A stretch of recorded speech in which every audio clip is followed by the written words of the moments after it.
Morning, everyone. I'm just waiting to see who else pops in the last moments here.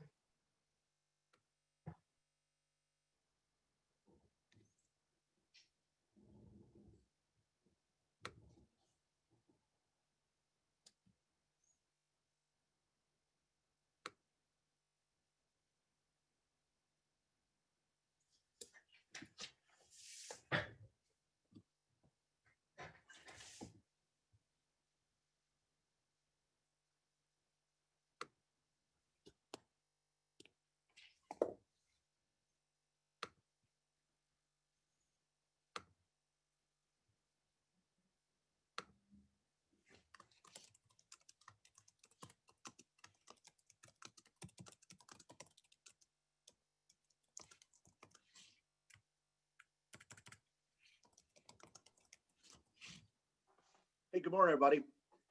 I have a question that I was hoping I'd like to pose to you all. Does anyone have any gauge on what the percentage of schools in Michigan that are face-to-face?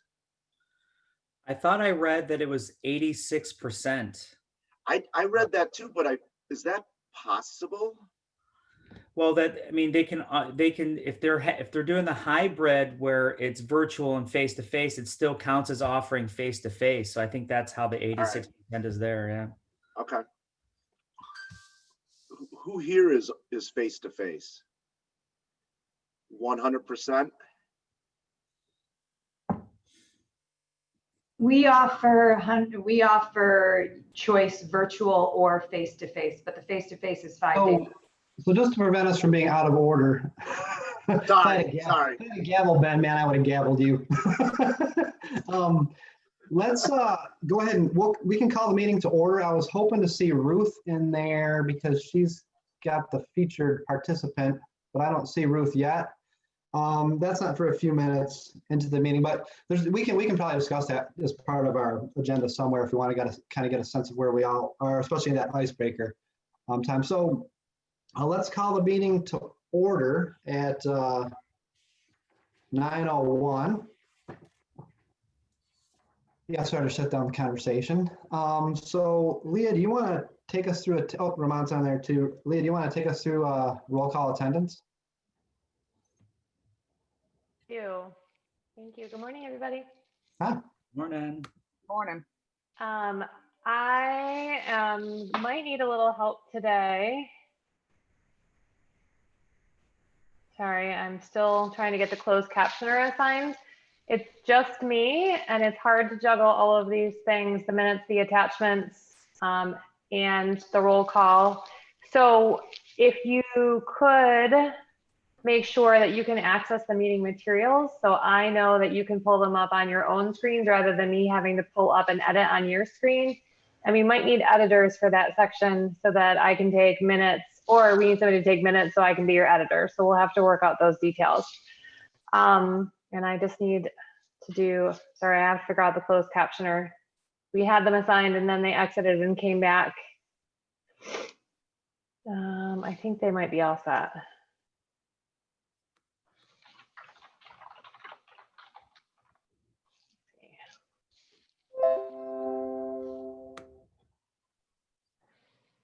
Technical difficulties. Thank you for your patience.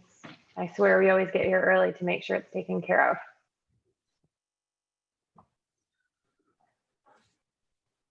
Those of us doing remote learning really understand where you're coming from, Leah.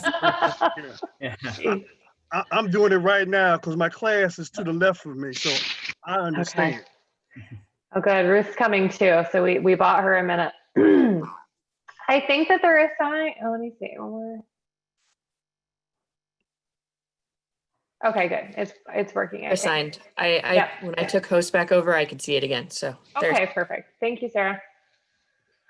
Okay, all right. So I am going to go through roll call. I'm just going to use first names if that's okay. And Ruth, at some point, you're going to have to tell me how to pronounce your new last name. But since I'm only using first names right now, we'll do it later. Zainab. I'm here. Tony. Absent, I believe. Gigi. Here. Kathy, Here. Owen. Here. Oh, this is an old one. Owen's not here anymore. Angela.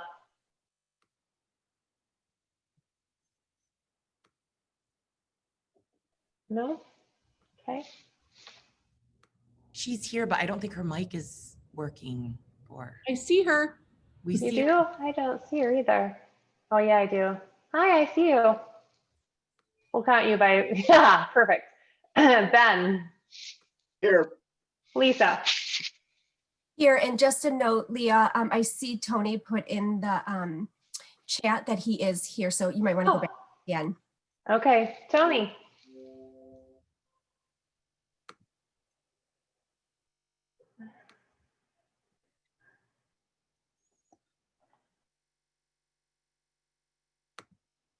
I think he's under dynamic captioning, and I see that Angela put her mic is not working and she's trying to fix it.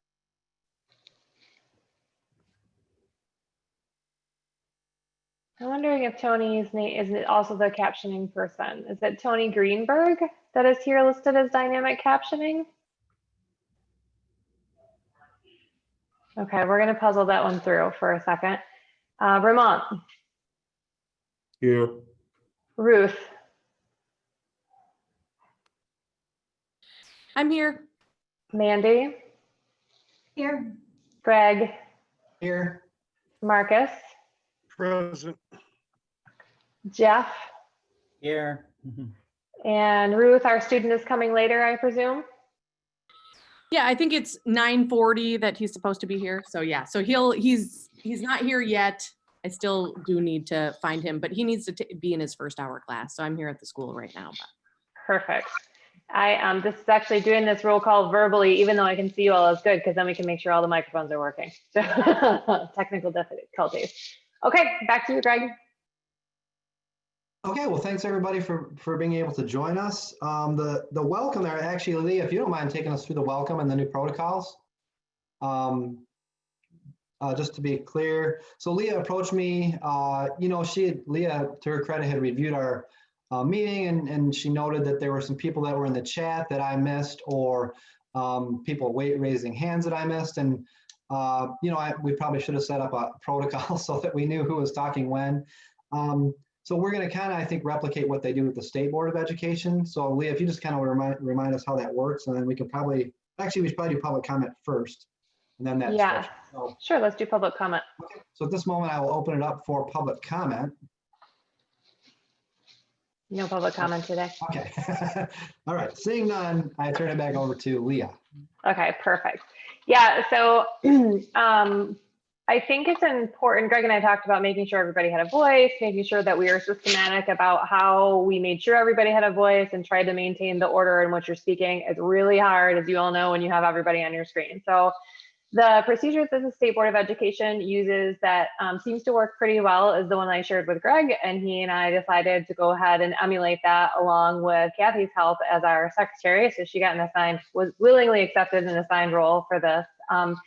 And that is when we get to the discussion points, when you would like a turn to speak, we need you to put in the chat message that you would like to make a comment. So you can either put your name in there, or you can just put the statement comment in there, and then we will call on people in the order that appears in the chat. Helps with the flow of the conversation, I think, and make sure that the comments come in order and make sure everybody gets heard when they want to speak. Also make sure that everything is said out loud so that it is captioned by the closed captioner and is not just a comment in the chat. If you want to just put a comment in the chat, when we get to that point, Kathy will read it aloud for you, as opposed to you having to make the statement. So if you can either just comment, or you can put your actual comment in there to be read aloud when it's that point, and then she'll defer to you for additional comments. Who has questions about that? Can I just pause and say that Eva already mentioned that she wasn't called for roll call. Oh, So Eva. I just want to put that on record. So sorry. Eva, are you Morning, here? Eva. Good morning, Eva. Good morning. Yes, I'm here.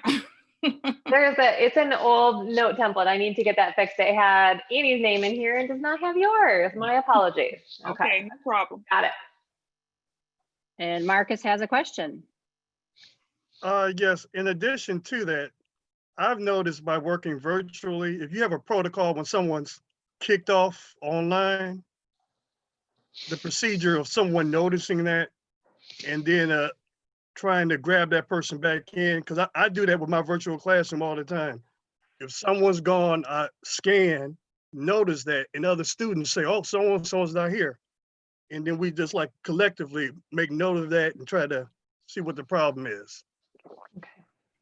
Thank you. Anybody else have questions about the new comment protocol?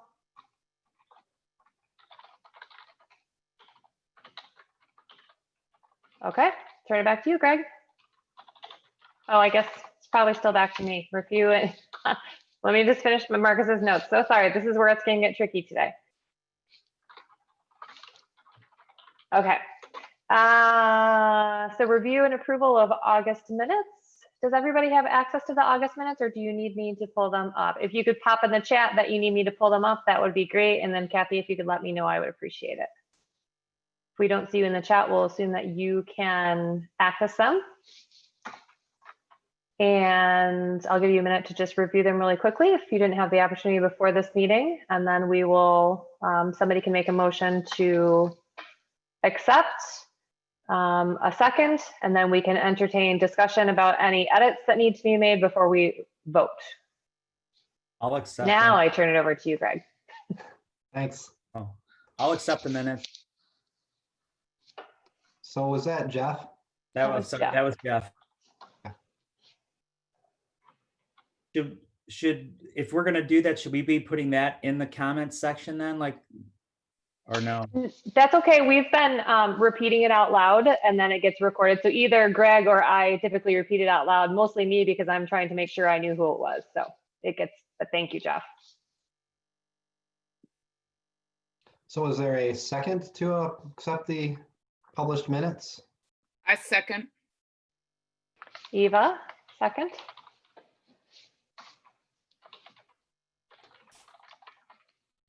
Any discussion or edits?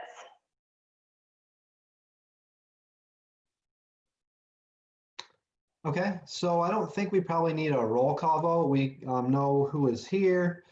So all those in favor, is that okay, Leah, if we still vote with our hand?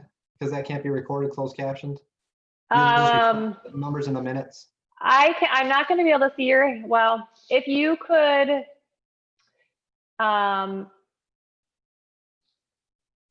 I think with this, you can do, I'm trying to, sorry, just give me a second to think of the best way to do it.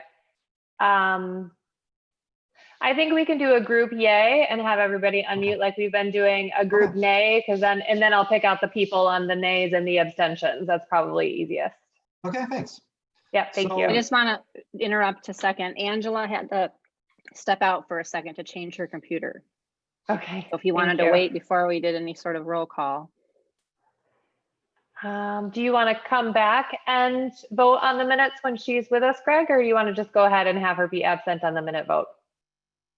I think we can just probably have her be absent on the minute vote. Okay. So, all those in favor of approving the minutes, if you could unmute, say aye and wave your hand at the same time. So, all those in favor?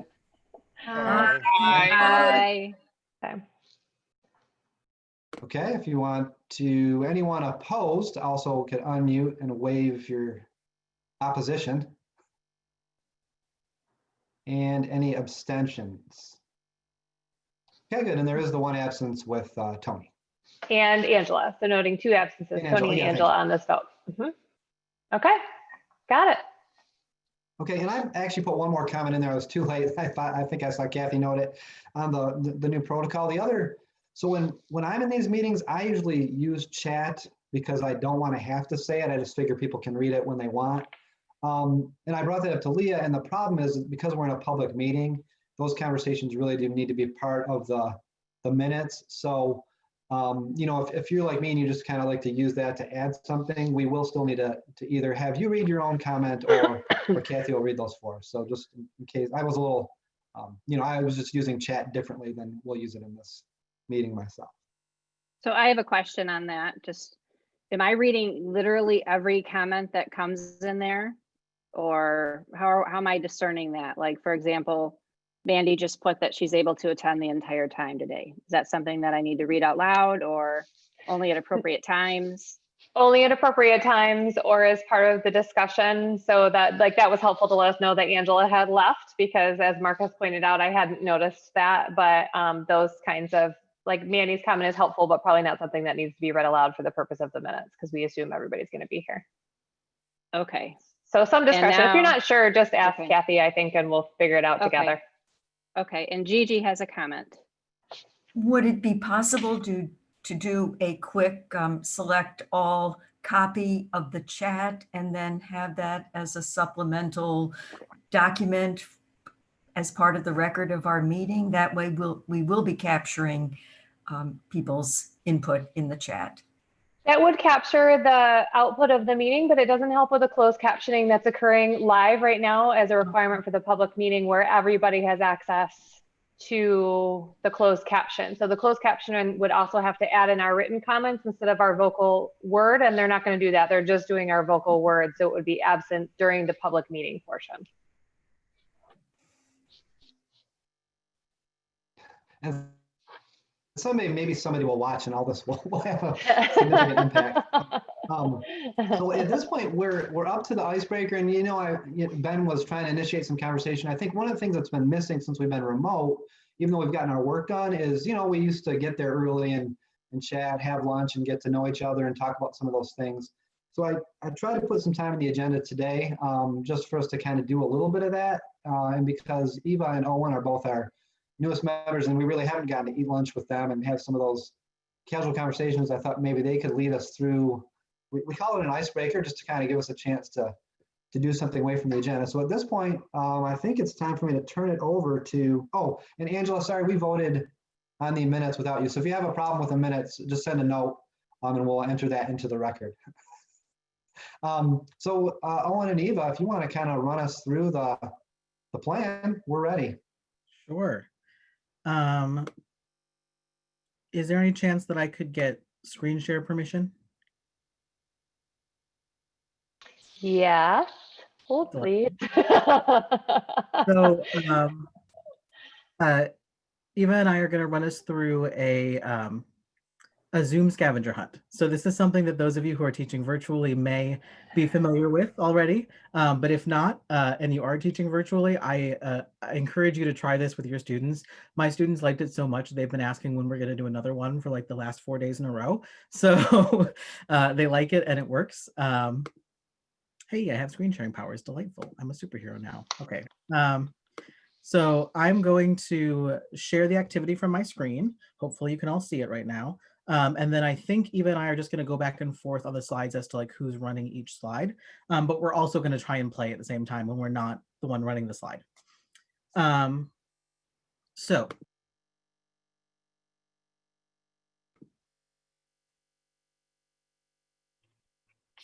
am I unmuted? I don't know what happened. Hey, you're unmuted. Okay. Hey, I muted you. I'm so sorry. I was trying to tell you, if you want, I can run the slides so you guys can play, because I don't think I need to take minutes on this section. So Fair. do you want me to do that? Okay. Sure. Do I stop sharing then and you share instead? Let me see. Request remote control. I'm going to request, and now I think I have it. We'll see how this goes. So let's see. Can you switch to the next slide? Will that work? Do I have to do that? I should be able to do it. Let me see. Okay, perfect. Cool. Oh, yeah. This is delightful. All right, cool. So the way that a Zoom scavenger hunt works is at the start of every round, all players have to start at their computers. That way it's fair. There's a timer on each slide. It's a embedded, Leah, it's an embedded YouTube video, so you'll just have to hit play when we go. Okay. And it's a 1-minute timer. And so you have 1 minute to find an item that fits the category on the screen and then bring it back to show everybody. Your camera stays in place, so don't run around with your laptop. That would be a disaster. And at the end of that 1 minute, whether you found something that fits the category or not, you come back and we'll either like share what we found, sometimes visually, or out loud. We'll talk about what we found sometimes, and then we'll move on to the next category. So we're going to start with an easy one. If we slide, I don't know how to. Okay, so the first one is easy, something that would be considered school supplies. So we're gonna find something that would be considered school supplies. Lily, you can go whenever you can. There's a little bit of a delay. Oh, there we go. Did that work? Hit play again, I think maybe. Play. Oh, sorry, I didn't realize that when I move my mouse, it moves yours. Okay, go.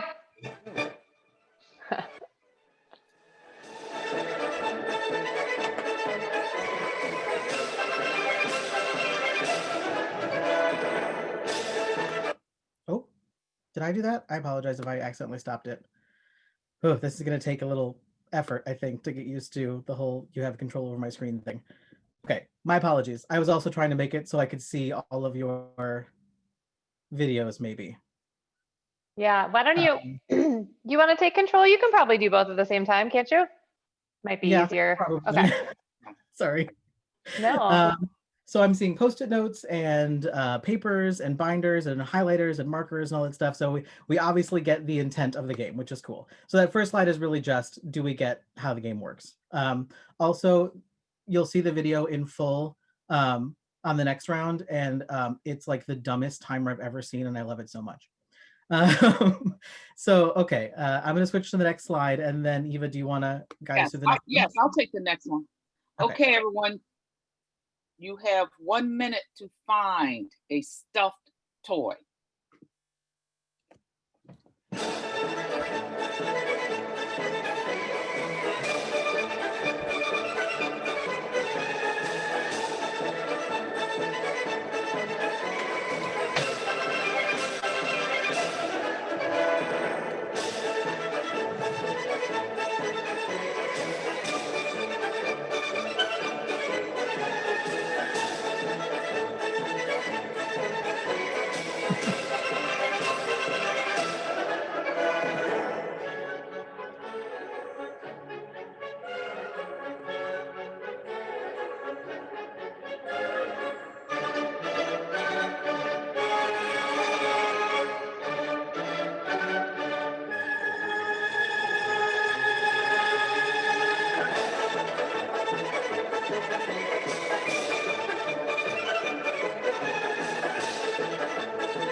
I see some great ones. Yes. Really cute. I'm really a fan of Ben's beaker. That's delightful. Let's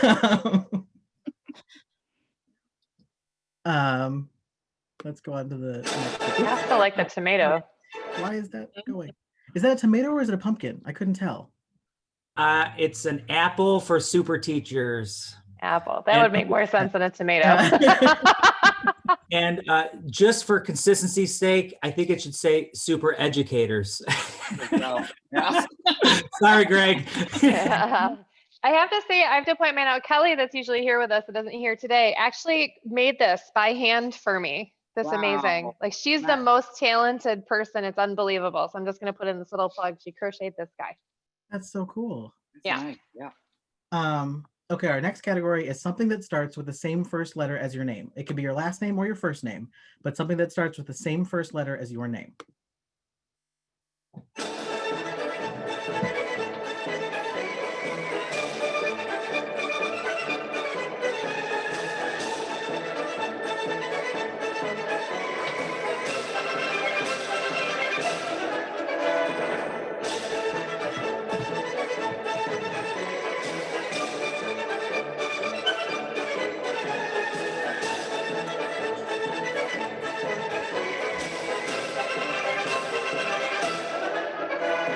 30 seconds.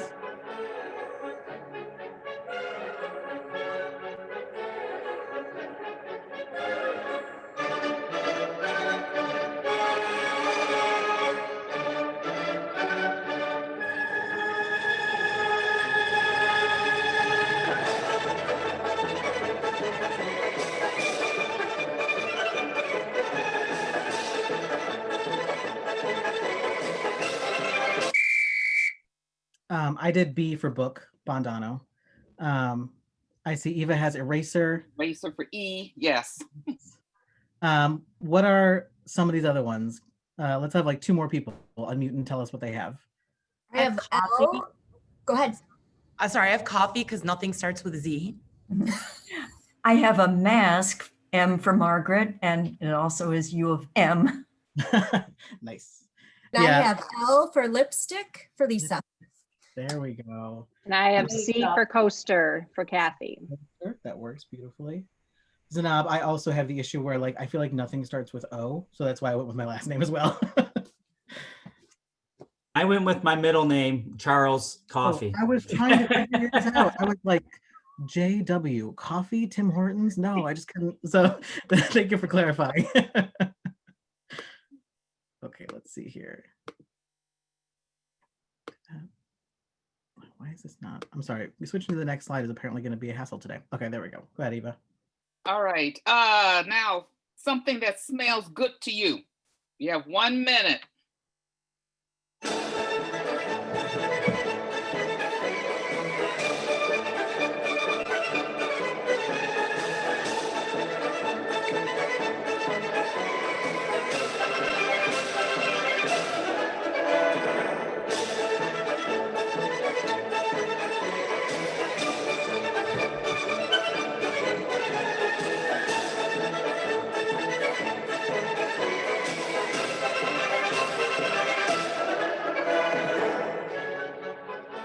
Seconds, guys.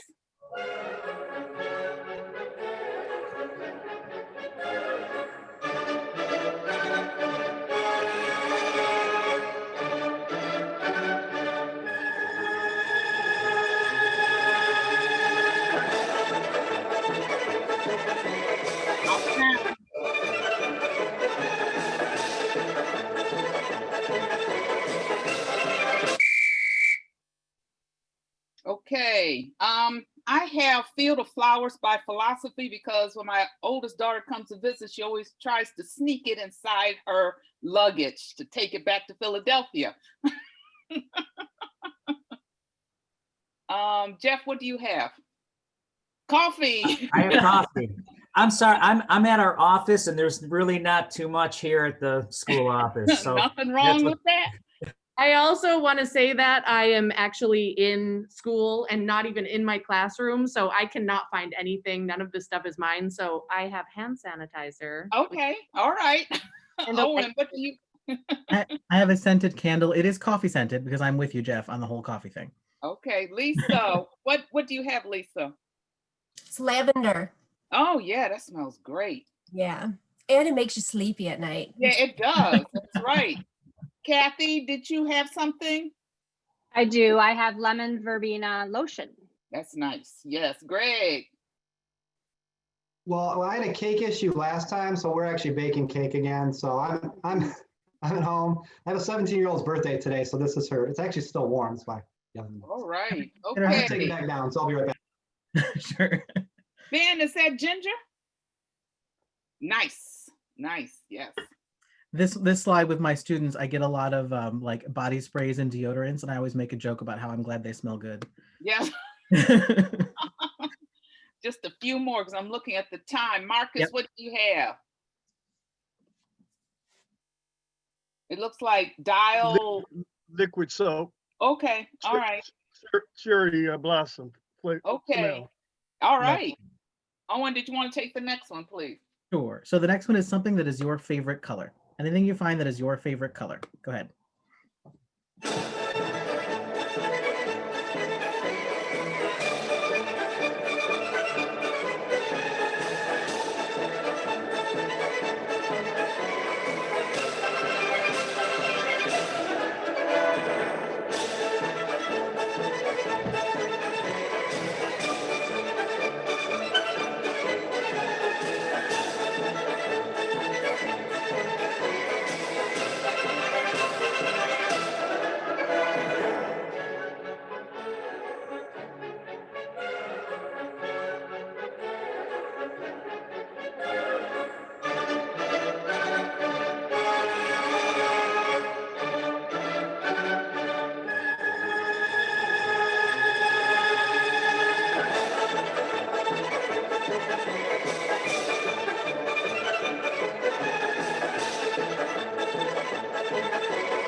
this is one of those things where I like not only learning stuff like what people's favorite colors are, but I feel like it says something about what people grabbed. And so I like seeing that too. I see Lisa has a lemon, so that's yellow, I would assume. We've got a couple of purple. Jeff, Margaret, and Eva all have purple. Ben, is that your orange helmet? Nice. Greg, what did you have? For longboarding. Oh, nice. Very cool. Greg, what did you hold up? I just have a Williamston hoodie, green. Ah, green. Okay, it looked gray in the picture, so I wasn't sure. I also have green, clearly. Okay, Zina, you have a whole rainbow. I'm confused. I have a hard time choosing a favorite color. I guess we'll go with green or blush pink, which is here on my Post-it tab. So there you go. I love that. I love that multiple people chose flowers. I love Angela's art. This is really cool. Very nice.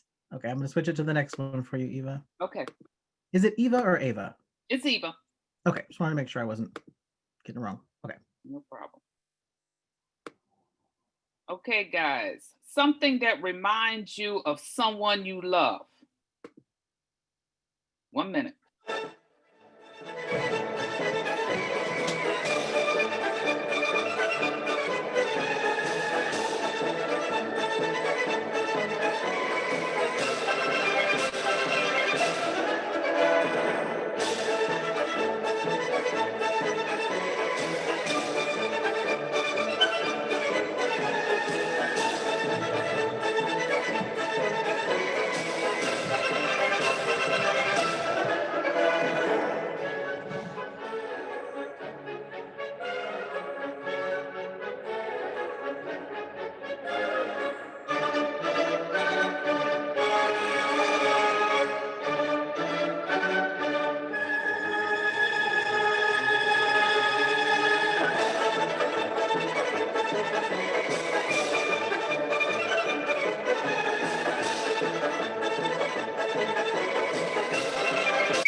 So I just grabbed 2 pictures of my daughter. One, the oldest one graduating from Michigan State, and the youngest one, her prom picture. And Greg, I can't see what you have. Oh, well, we have my daughter got a hamster. Oh. Which reminds me that I love her, but also not to let my children get pets. Cute. Ben has a card. Oh, wait, that's the book. Okay, yes. Stargirl. Yes. Started reading it, and she's turning into one of my favorite human beings of all time, and that's my oldest daughter and my youngest daughter. So yes, I used to teach that. Owen, what do you have? I have a stuffed armadillo. I had a friend of mine in college who we had an inside joke about armadillos, and she sent me this actually about a week before she unexpectedly passed. So. Oh. Jeff, plant, cool. That's cool. All right, there's some different things here. Is it Zainab? Am I pronouncing your name correctly? It's Zainab. So Zainab. just like friend, it's spelled with an A-Y. It's okay. Horrible misspelling as it is right now. So this is I'm in my classroom and it's bare bones because I took it down and I haven't put it back up. So I don't have pictures or anything. So I got these Persian rug bookmarks and they remind me of my mother's prayer rug. So that's all I have. Okay, that's nice. That's gorgeous. Gigi, what do you have? I can't, okay. I grabbed a photo of my mother and a very small version of Gigi from many years ago. So I'm home, easy to just get something meaningful. Right. I'm just trying to get everyone in. I see Marcus has a muffin pan. Well, yeah, it's for like cupcakes. My wife loves to bake and she makes the best cupcakes. All right, cool. Angela, what do you have there? So I have some tamales. A lady makes tamales on Fridays for us, but tamales always remind me of all the great times that I've had with my family. And it's the tradition. It's a lot of time. So you get to spend a lot of time with your loved ones doing these. Very nice. Yes. I'm just trying to get a few more people in because I'm looking at the time. Ruth, do you have something or you're at school also? Yeah, I'm at school in some like really bare bones room. So I have basically nothing. But of course, I love my daughters and I was trying to find something from them. And in my classroom, I've got plenty of their drawings all up behind my desk and I love them most of all. So. Okay, Mandy, what do you have? So my son made this, it's a volcano. He was in elementary school. So it's a mixed media volcano and I always have it in my office because I think it's cute. That's cool. It's really cute. Okay, Owen, did you want to take it Sure from there? thing. Yeah. So this is the last one. And so probably everyone will share out on this one if you're comfortable. But the last one is something you can't live without. What is something that you cannot live without? And try to think beyond your phone.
Okay, so I'm just going to go through the boxes in the order they are on my screen for people to share, but I'll go first. So these orange Converse, not only do I wear Converse every day and love Converse, but specifically, my wife and I, when we got married, we bought matching bright orange Converse. And so these were our wedding shoes as well. So it's not just about the shoes for me, but also about my wife. Greg, what did you have? This isn't a phone, this is music. So I couldn't find a record or a CD, but I don't think I can live without music. I rely on it all the time. I totally agree with that. Jeff, what do you have? So I'm going to echo Greg. I was going to grab my phone, but I have a radio here in the office. So it's music and the same thing with the plant. The plant was a gift from my wife and daughter. Just knowing how stressful. Anyways, music is my life. I'm a musician on the side, and the plant and music are big stress relievers and wonderful things for me. So. Very cool. I'm also a musician on the side. This ukulele can actually be played. It's a real thing that comes off the wall. We'll have to jam, brother. We'll have to jam. Yeah. Eva, what did you have? I have a can of evaporated milk because I have to have this in my coffee. I have to. So when I visit my daughters, they tell me, we bought a can of evaporated milk just for you. So, I mean, I have to have this. That's great. Lisa, what did you find? I actually have an EpiPen because I literally cannot live without this because I am definitely allergic to bees, which are really hard to avoid right now in the fall. So in my purse. So when we're all together, if I get stung by a bee, you all know where it is. Everyone make note. All right. Gigi, what did you find? Hi there. This is the cover of the Battle Creek Shopper a couple weeks ago, featuring my husband, who is in charge of a sports program here in Battle Creek for youth. And he's my, number one go-to person, and had some health issues this past month, but everything is looking up, and that is a tribute to Gary Lincoln. Well, that's great. That's awesome. Ben, is it your wedding ring you're showing off? Yeah, I constantly am checking to make sure I still have it, and it's just a tiny bit too big. So I don't know. It's almost fitting that I just always make sure it's around. So I like that. Ruth, what did you find? I know you're in your classroom. Mine is my paycheck. I have very limited. That is so real, though. That is so real. Kathy, did you have something? Okay, well, I'm at home, so I couldn't really bring my piano to you, but that would have been one big thing for me. So instead I grabbed a picture of my family on the way, and then another must for me is dark chocolate. So kind of a mix of multiple things, but music is a big part of my life as well. Well, so right now I'm seeing a 3-person band forming. I was just gonna say, man, we got a band. We got a bass player, we got a ukulele, we got piano, dude, we're rocking. Great. Can I be Mark- the lead singer, Jeff? Is that all right? Oh, for sure. Yeah. Marcus, what did you find? Well, I guess I can live without it because I haven't been to the movies since March, but it's popcorn and it's the microwavable. It's not as good as the theater popcorn, but I need popcorn and movies. I'm a weird person. I don't like the taste of popcorn, but I love going to the movies so much that just the smell of it, even though I'm not going to eat it, the smell of it makes me so happy. Uh-oh, my screen went black. Can you guys see me and hear me? I think you're frozen. We can hear you though. Am I back? Okay, I don't know what happened there. Okay, Zainab, you're next. What did you find? Again, in my classroom, not much to go with, but I found a couple of things for my students, like a thank you note and a bumper sticker. I'd rather be reading Jane Austen. And my shirt. So it says "Lan naskut" in Arabic, which means we will not be silent. And so I think my voice is probably, I mean, metaphorically speaking, very important to me. I love all 3 of those things. That's really great. Angela, what did you find?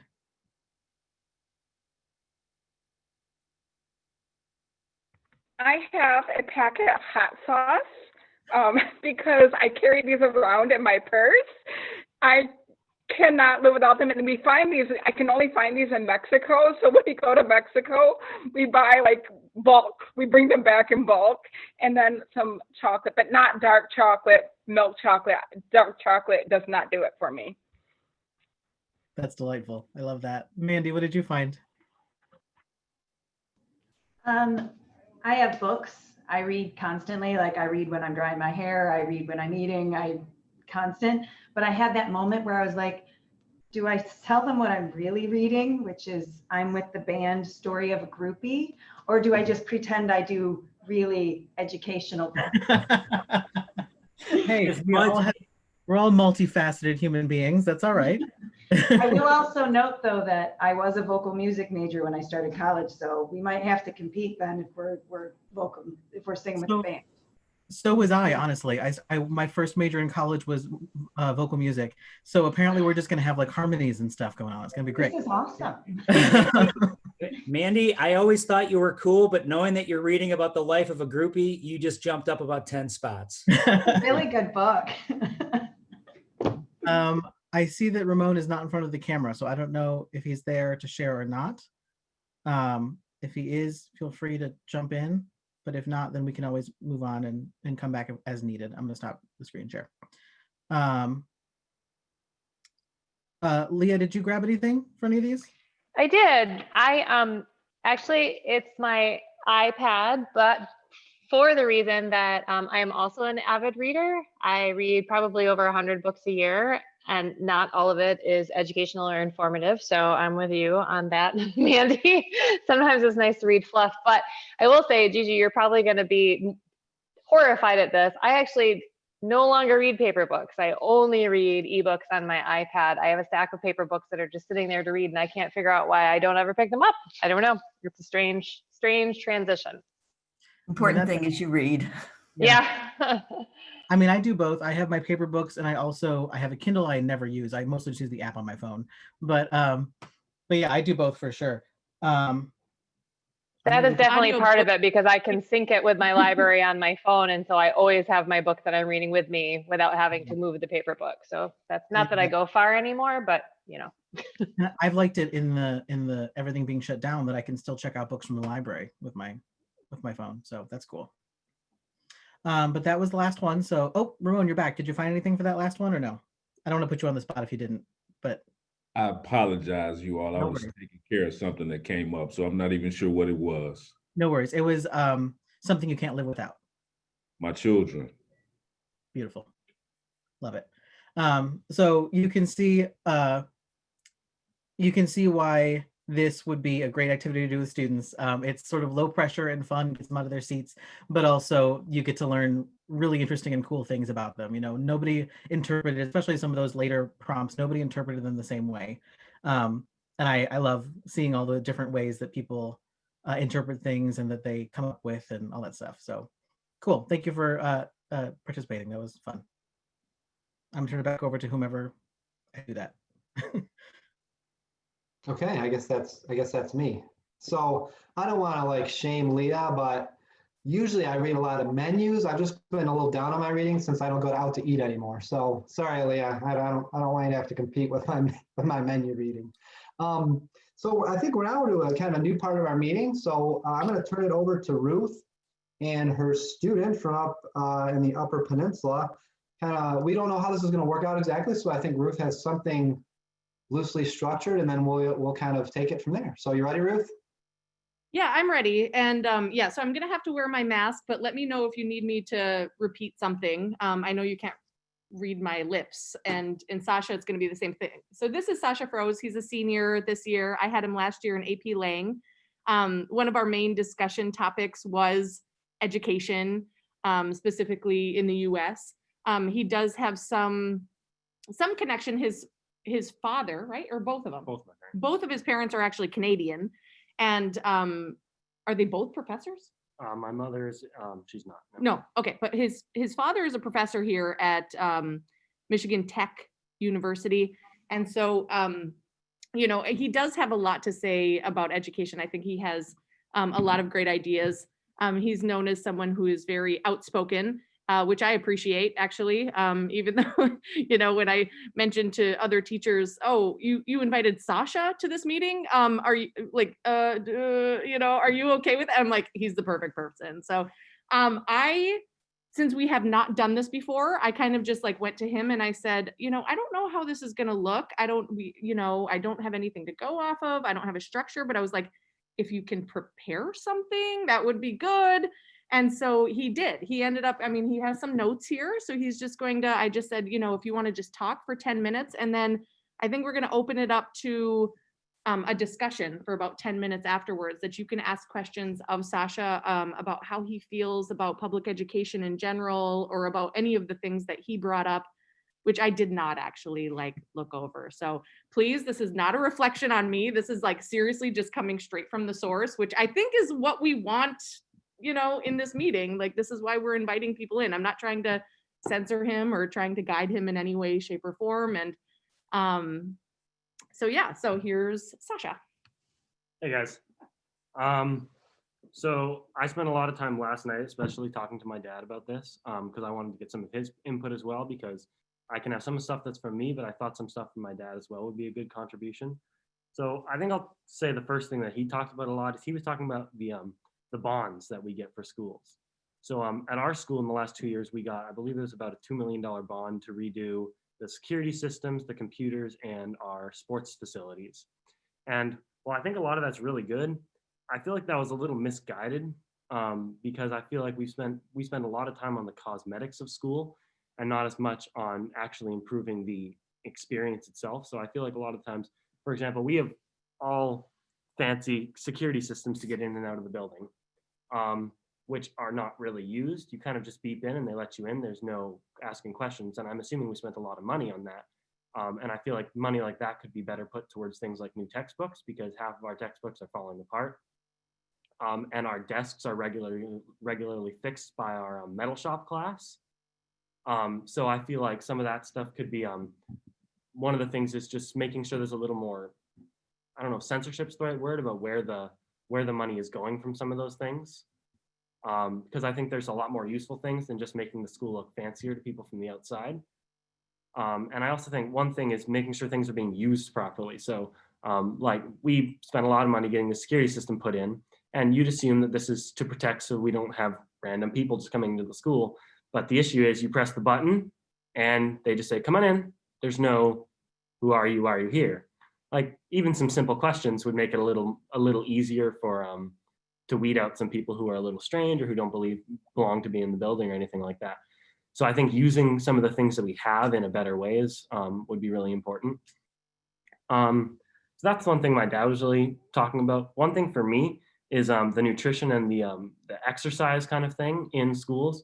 So I think it's a pretty good consensus around the world that exercise is a good thing for you. And I feel like having some sort of a PE requirement throughout high school would be a really good thing. Not for the fact that kids just need to be playing games, but because everybody knows that exercise in general is good for you. It releases endorphins in your brain, which make people happier. And I feel like one big thing is a lot of people hate school. So I feel like something like that could be really good for people. Getting a little exercise, getting active, because being active is just a good thing in general. And also in the nutrition in schools, I feel like we had this big push for nutrition. I don't know, was it between 5 and 10 years ago?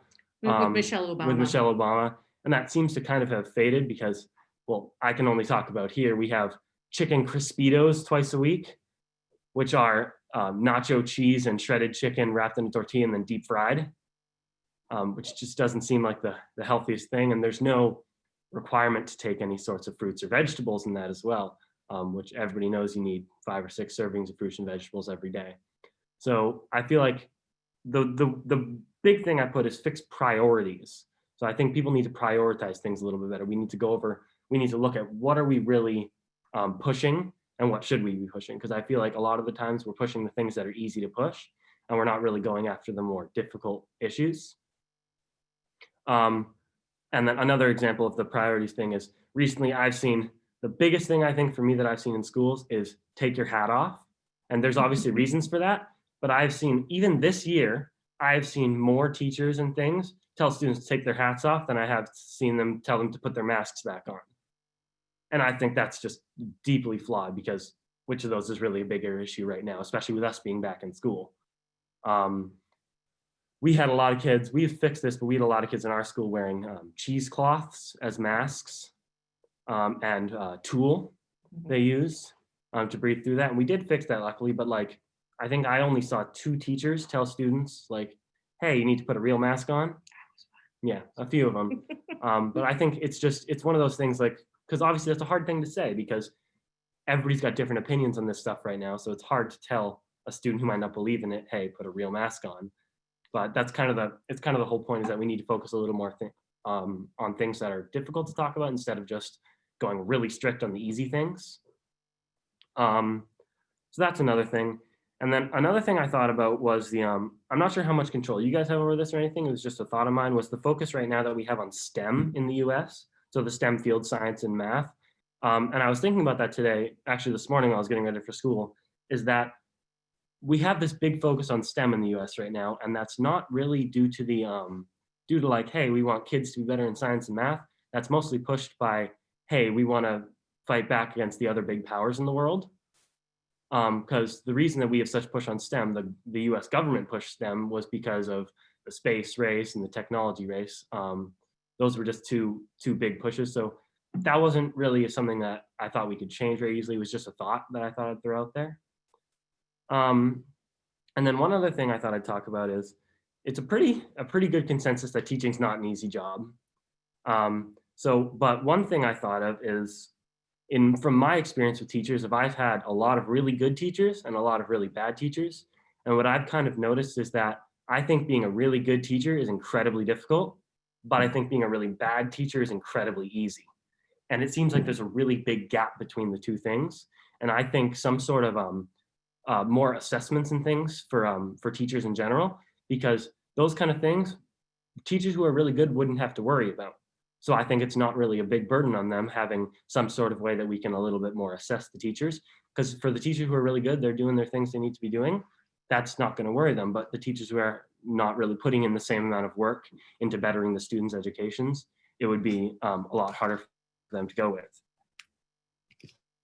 And then the last thing I've got on my list is that I think we need to have a little bit more focus on, so obviously the things we have right now, we focused a lot on preparing kids for college and preparing kids just to go out into the world. But it seems to me that most of the focus is getting kids ready for college. And I think while all of this, like personally, I want to go to college. So I think a lot of this educational things we're doing, taking higher level classes in science, math, English, that's all great. But I think it would be better if we had a little bit more options for people who aren't going towards the college path. So we have a few things at our school. We've got a wood shop, a metal shop. We've got a 3D printing class. Those are kind of the three I can think of, which are really focused towards people who want to go directly into the workforce other than going to college. But for example, one thing I've heard a lot of even my friends say is, I have no idea how to do taxes. I've got no idea how to apply for a mortgage. I've got a friend who turned 18 and applied for a credit card, the first one he saw online, which had like a 14% interest rate on it. And it's like, we have a personal finance class at our school, which is awesome. But I think she's got only 4 classes of that, which means not everybody's taking the class. So I think personal finance, for one, would be a really, really good class that could be a mandatory thing. Because I think this is something parents should be teaching to their kids, but I've found that either they don't want to, they don't think about it, or they can't really know everything to teach them. So there's a lot of things, like I've noticed, like my dad's taught me a lot about finance in general. So I've got more knowledge than most people I know, but parents can't always think of everything they need to teach them, even if they have the ability to teach the kids the things they need to learn. So I think a personal finance class with a scheduled curriculum is a really good thing, because it outlines all the things we need to know. So because even if our parents could teach them, they don't always think to. So I think that would be just another really good thing in general. That's all I've got to say specifically. Just a little bit, just a few issues. Good job.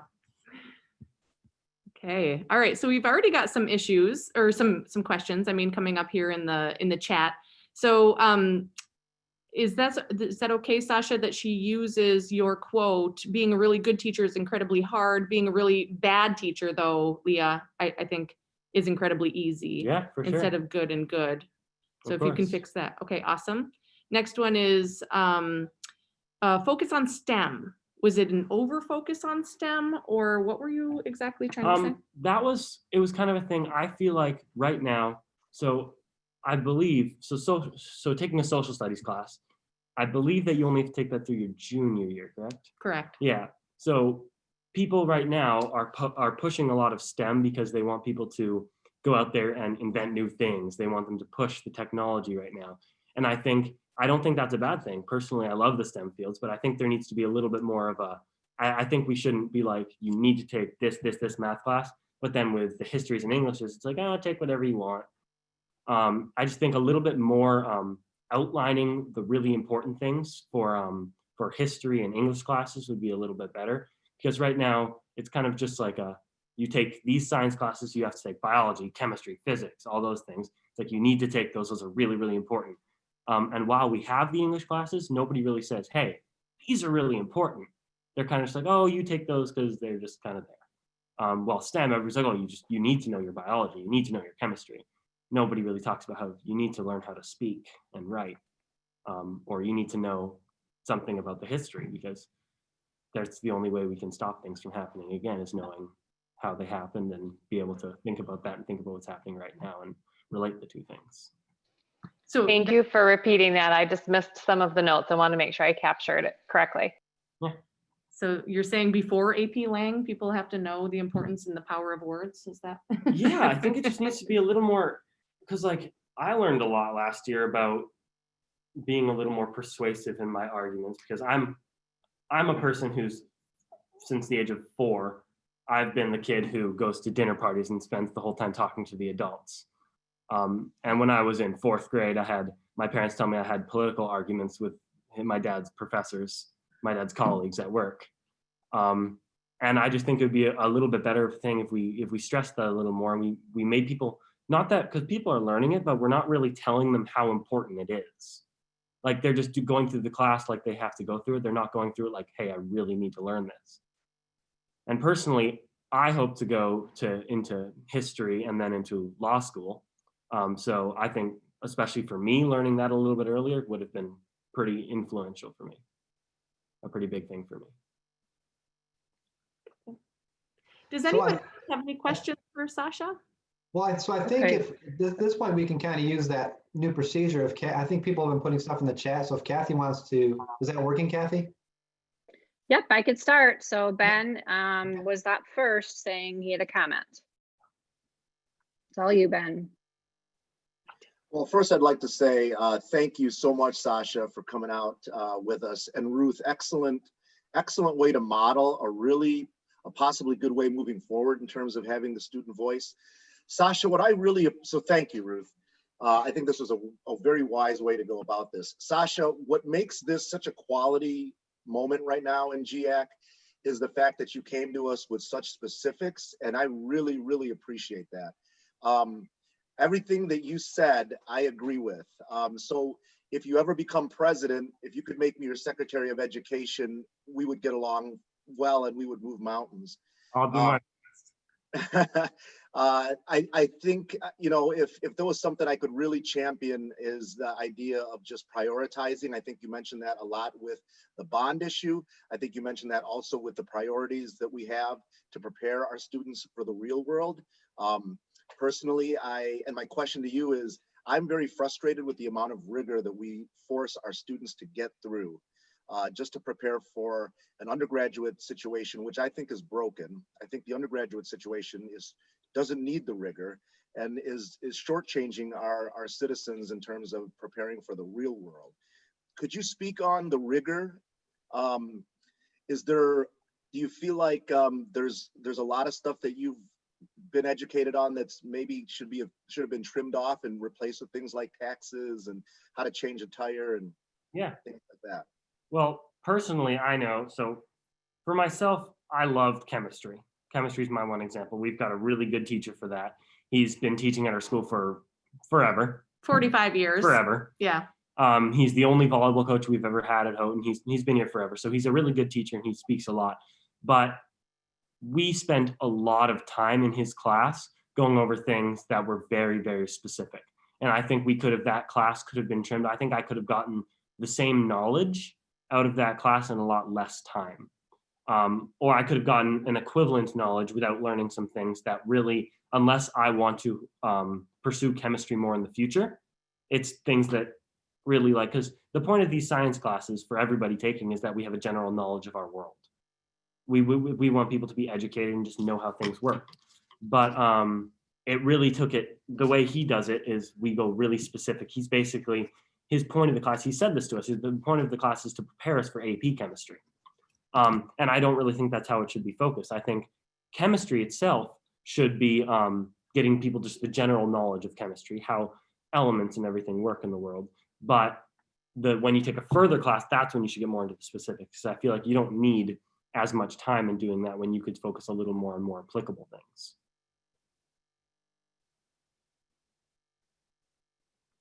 Okay. And then next would be a comment from Mandy. Hi, Sasha. I'm a superintendent in Charlotte, Michigan. And right now, after this call, I have to do a presentation on a school bond. So I found your bond comments really interesting because our last two bonds didn't pass before I've only been in this position for about a year and a half. Because school funding is so complicated and confusing and we're underfunded, there is a part of when I have to do a bond initiative, I need it to pass. So we poll everybody in our community to find out what they're passionate about. So right now, I'm going to have to highlight not just the instructional things that we all need, but I'm going to have to talk about the pickleball courts because our senior citizens want a pickleball court. And that's how I'm potentially going to pass the bond. Yeah. So it is interesting because some of the things you see, like they will tell us, our experts that we meet with on how do we pass this bond will say your community cares about security. You're going to have to do something with safety and security because that's something that will pass the bond. Now, I'm not saying that's right, but you're probably hearing a lot more about the security part because we're held to the mercy of the voting population to make sure we can get a roof on our school and get instructional upgrades in our classroom. But I wonder in general, if as you're talking about the things that people need to graduate and know about, wouldn't it be helpful to have a school finance educational class? Because eventually you are all voters and probably don't have any information on what we can spend in a bond and what we can't. Yeah, no, that's a good way of seeing it. the fact that you're highlighting the things that are more, that might not be as important, but they look more important to the child. It's a different way of thinking of it. The one thing, especially I can say for us in particular, I can't speak for everybody, is since we have to do that thing with security people, you have to put that in to get it to pass. If we're going to do that, I think we should really make an effort to utilize that. Because we've got beepers at our schools with cameras on them, and it would be pretty simple to ask, who are you? Why are you here? But we kind of just say, come on in, and people come in. So I think if we're going to spend the money on it, we might as well use it. I will say in our district, we had a security expert come through and check our procedures, and that was one of their comments, is that all front office staff should have 3 questions and even be able to scan and see what you're looking for. And I mean, we're only as good as our procedures. Fanciest camera in the world isn't going to do anything if we're not asking the questions. Yep. Okay, next is Jeff. He has a question. Hey, Jeff, let me just jump in.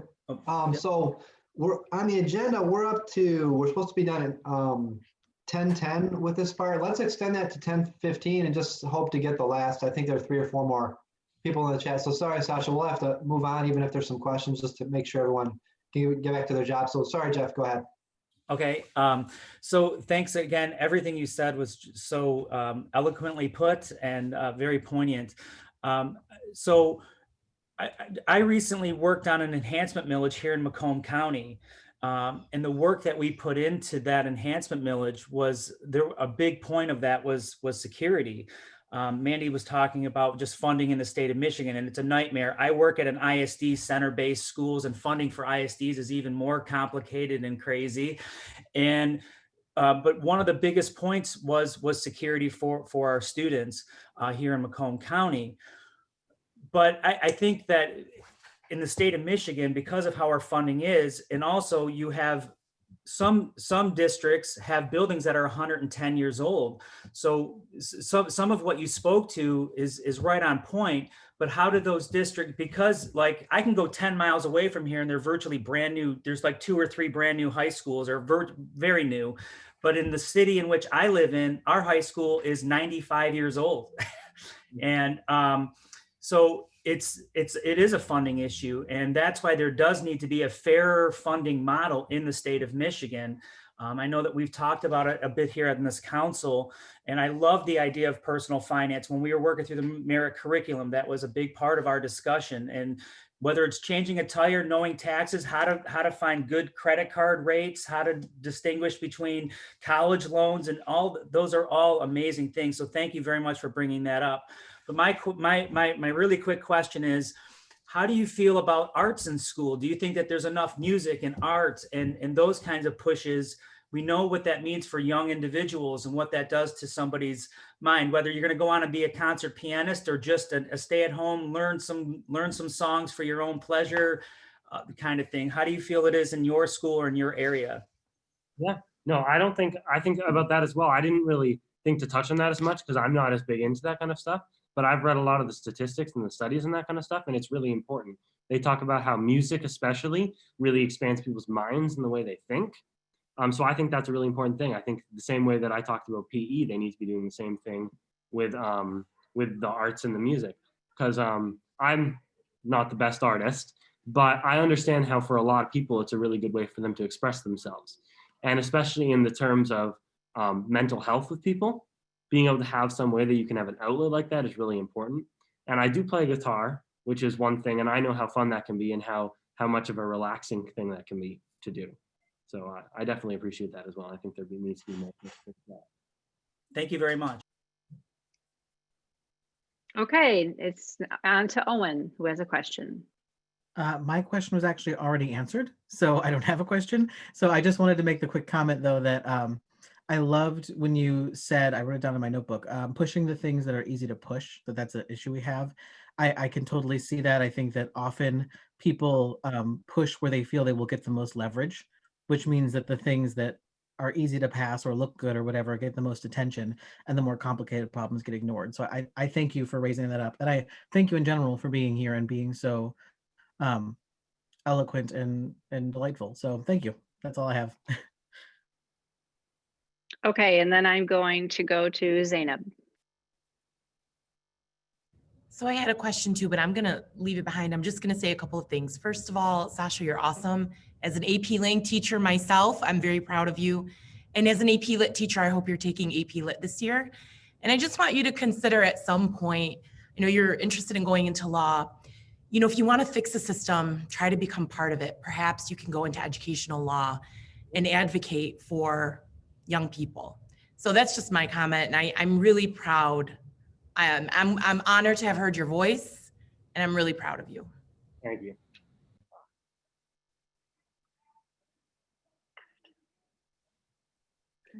Okay, the last thing I see is that Lisa said she'd be interested in knowing what you, Sasha, believe is a really great teacher in your eyes.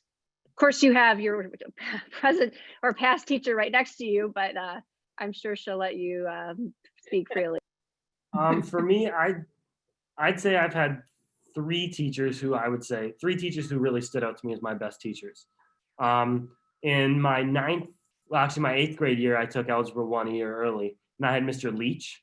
He was a fantastic teacher. He had really well planned out things, and you could tell he put a lot of effort into his teaching, which is one thing, because a lot of people, I felt, we get a handout and they say, do the handout, and then they go sit at their desk, and I've watched my teachers watch funny cat videos before.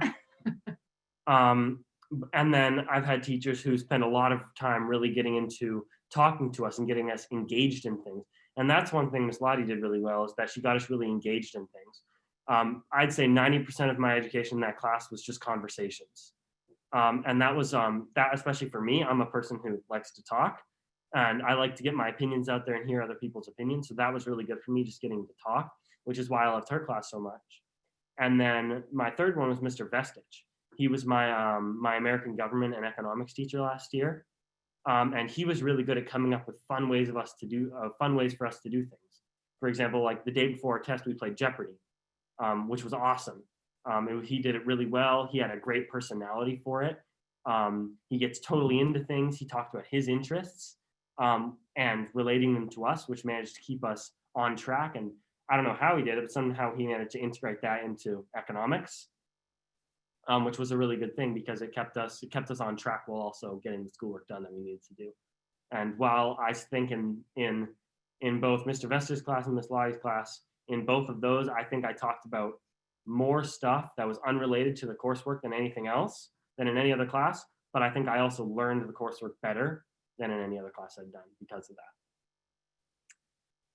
Jeez.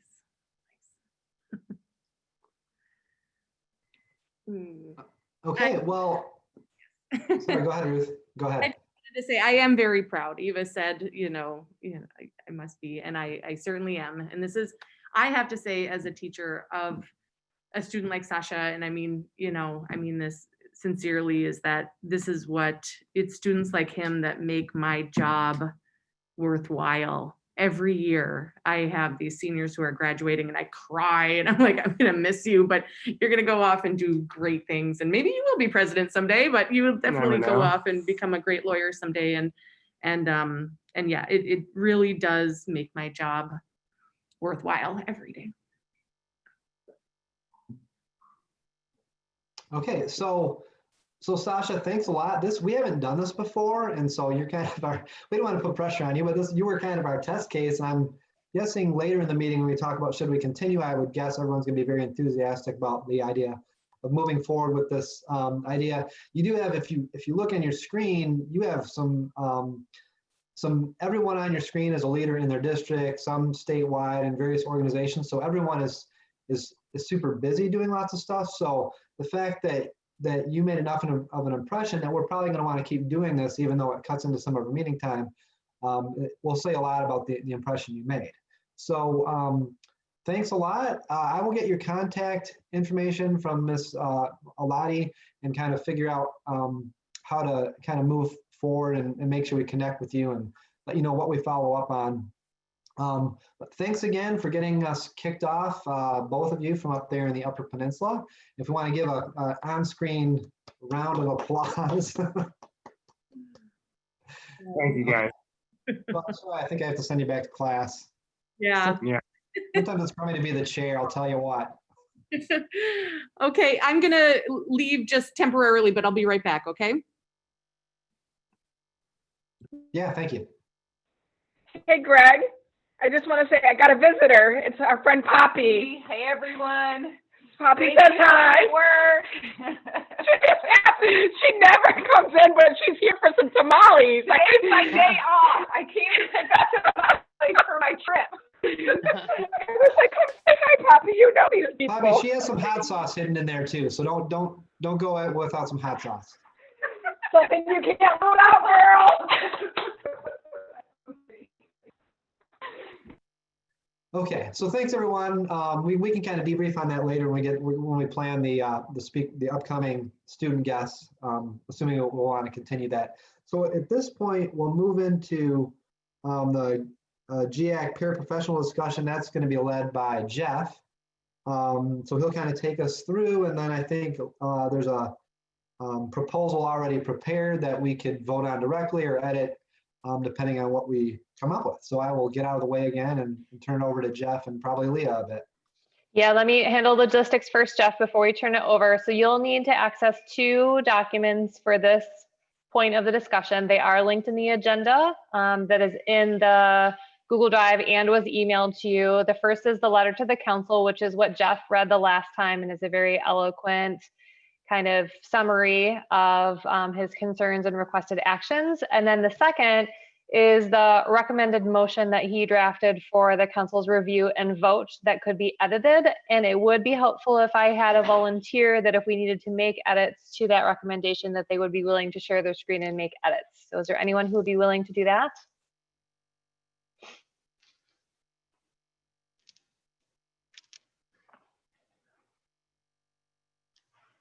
Gigi, thank you. Okay, so Jeff, we'll turn it over to you. You let Gigi know when you're ready for her to put up the motion, and we'll just let you lead the conversation. Okay, so I'm sorry, but so should I read, do you want me to reread the letter or read the recommendation? I'm not sure what I'm supposed to be doing here. Yeah, so maybe let's give everybody just a few minutes to make sure they can access the letter and the motion, check in and see if we need more time, just a quick refresher on both of those things. My guess is we probably don't need to spend a lot of time on the letter, but maybe pulling up the motion and asking if you would want to request, Greg would want to request a motion, somebody would want a second, and then we would have discussion, which is what time we could do some edits to that motion if people felt that they wanted word changes. You may want to do a brief introduction, Jeff, of, I think everybody was here last time, but just in case they weren't, maybe a brief refresher on why you raised the issue and what your goal is would be good. Okay, so just to kind of review, so during the last, over the summer, there was a 2020 budget fix, and teachers were given $500 hazard pay, although I don't know when that's getting paid or even how it's getting paid, but it's in there. And paraprofessional support staff and paraprofessionals were left off. But also during that time, well, before that time, there was some legislation that was read in March that would have a program, a grant program for paraprofessionals to start or to continue their education to become teachers there's 2 programs. There's 2 bills. One is the program itself, 5958, and 5959 is the funding for that.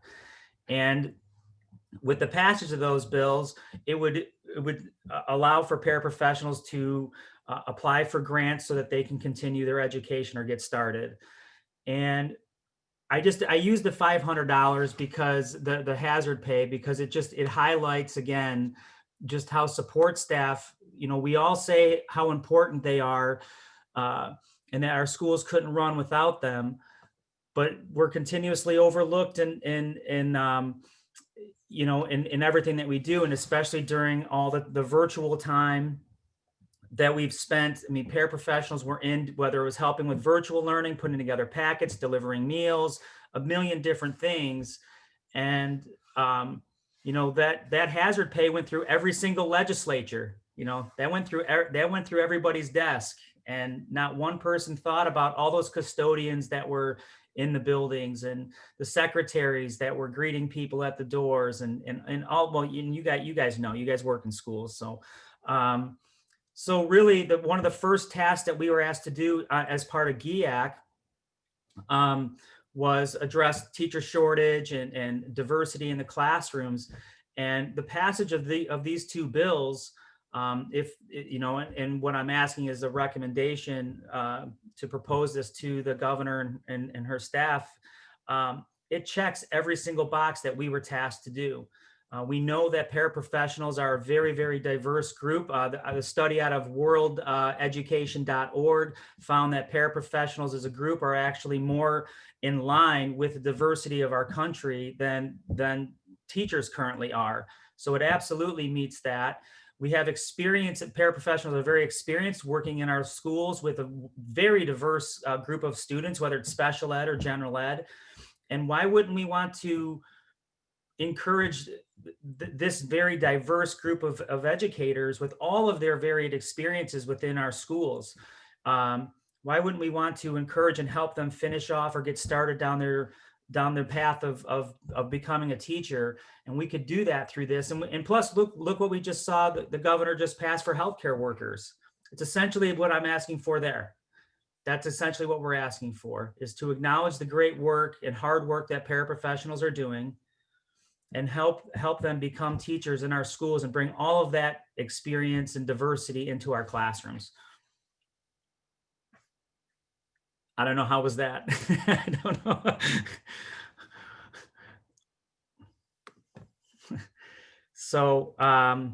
So yeah, that's really what we're asking for here. And the proposal is there. I mean, I don't mind reading it, or if you guys have any questions. Zainab, you have a question? I just have a comment. You know, Jeff, working with you on this council has made me more aware of the parapros in my school and of just a wide community of educators. We all know that it takes a village, and our schools are villages, right? Mm-hmm. But you really made me kind of more cognizant of the language I use. Like I say, educators now instead of teachers. And I want to thank you for that. And I think your passion is very admirable. And just working in the community I work in that has a lot of poverty, has a lot of immigrants and children of immigrants, I see that parapros really reflect the community I live in. And I would love to see them become educators. I really feel strongly about it. And I thank you for bringing this to our attention. Thank you very, very much. So Greg, do you want to have somebody make a motion in a second and move to discussion? Yeah, sure. That sounds like a good way to go. So I guess the motion would just be to discuss the specific proposal that Jeff put together, and then assuming we want to discuss it, we could kind of do the editing. Is that what you're thinking, Leah? I think the motion would be to approve the recommendation from Giac and a second, and then discussion or editing based on the motion to approve. Okay. So there's a motion available if anyone wants to make it. I will make my first motion to approve Jeff's recommendation. Thank you. And I second that. The motion was by Owen and the second was from Kathy. Kathy, thank you. Okay, discussion or edits? I think Gigi had a comment she wanted to make. I believe the recommendation document is not editable. When I bring it up through Google Docs, I think it's sort of like a combination of a graphic, and I would need to download it as a Word document unless somebody else can. Gigi, at the top of the screen, there's a little tab and it says open with. If you click that, just say open with Google Docs and it'll allow you to edit it. No, it's an image, Jeff. I think I just did that, and it's like it's a stagnant image. You can't edit it. Yeah. I can edit it. I wonder if it's because I'm the owner of the Google Drive. So at this point, I think I can capture both things. I just might need some pauses. So let me go ahead and throw it up here. Sorry about that, guys. I don't know if I sent it wrong. Maybe I sent it to wrong. All right, can you see it? I'll make it a little bigger. Maybe. That's the wrong document, Leah. So Oh. Thank you. All right, hold on here. Someday I keep threatening Marcus, I know you're not in support of this, but I'm going to move you all over to Teams because I'm so much better with that tool. Okay. Stop share. And then. Marcus is shaking his head.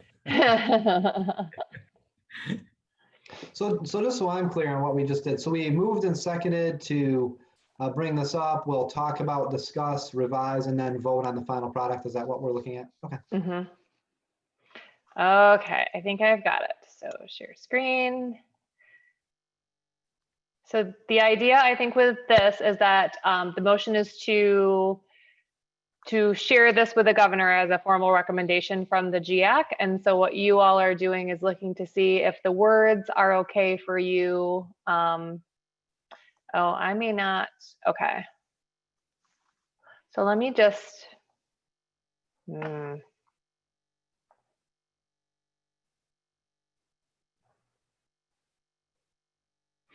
me see if I can copy and paste it out really quick.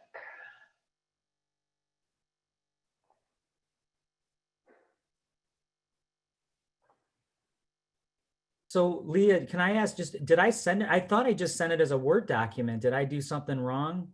Just for future reference? You know, I don't know. File type not supported. Okay, I think I can. Oh, here we go. This is progress. One sec, almost there. My apologies, everybody.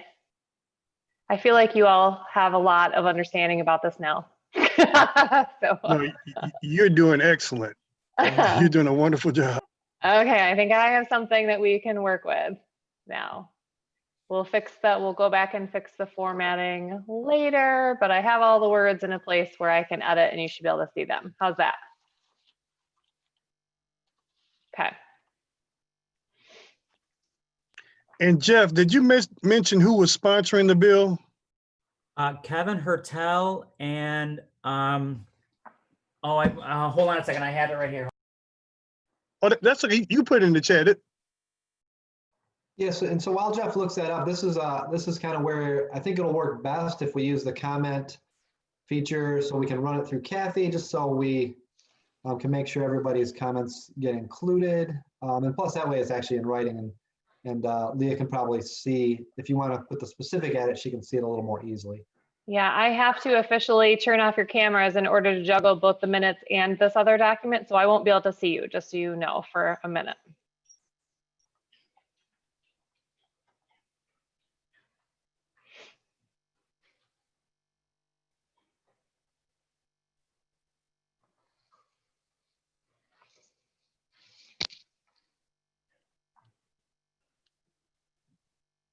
Okay, so Zainab has a comment. So I'm gonna be the grammar police a little bit. So in the first sentence, where it says we're recommending that the governor and the policy directors take into consideration supporting, promoting, and ask for proper funding of bills 55, 59, 58, 59, 59. I would consider just saying supporting and promoting. Ask is the verbs in a different form, and B, supporting and promoting implies that you're going to ask for proper funding of the bills. So I think it's a bit redundant. So maybe just saying supporting and promoting. Any concerns with that requested edit?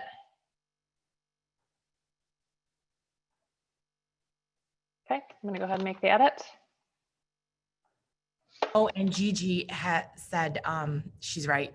Governors should have an apostrophe and council should be capitalized. I can't believe I missed that. Me too.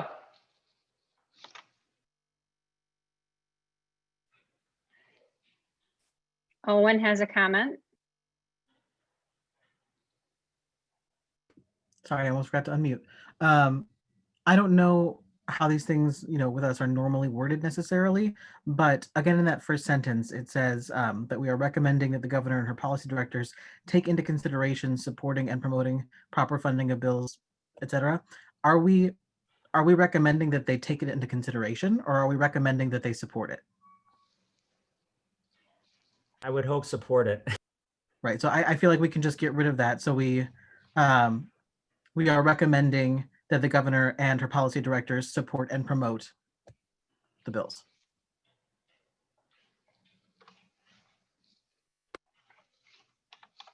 Jeff, did you want to say who is supporting or who's sponsoring these bills? Yeah, I put it in the chat. It's Kevin Hertel is for 5958 and Matt Colazar is 5959. I think it might be Curtis Hertel, isn't it? Is it No, Kevin? Curtis is in the set. It's in the Okay. House of Representatives. Yeah. Thank you, Kevin Hertel, and I'm in the. I can't get to my chat right now. Matt Colazar. Is that right? Kolezar. There's an S before the Z. Thank you. Just also because I can't get to the chat and I can't to put my comment in, I'm just going to jump in. Is it okay if I add that Governor Whitmer instead of the governor? Yeah. Mm-hmm. Okay. Oops.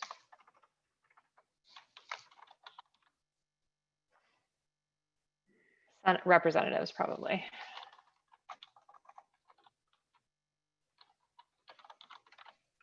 Zainab has a comment. Sorry, English teachers being annoying. So you may want to put Leah after Colazar. You may want to put comma respectively, or I don't even know if you need a comma, just respectively.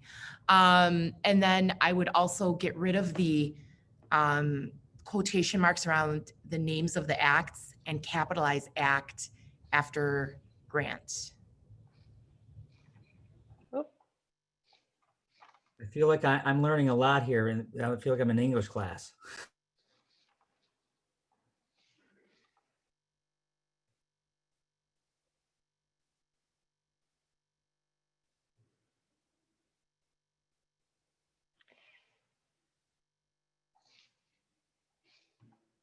Wait, what are we saying about the acts? I'm sorry.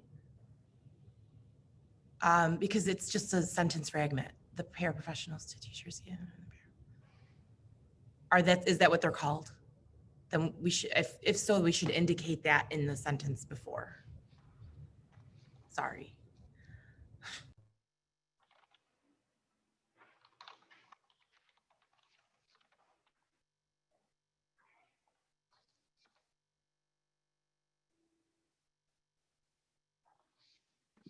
I think it would probably be clearer to just do after the bill numbers 5958 and 5959, comma, list the names of them, comma, sponsored by, etc.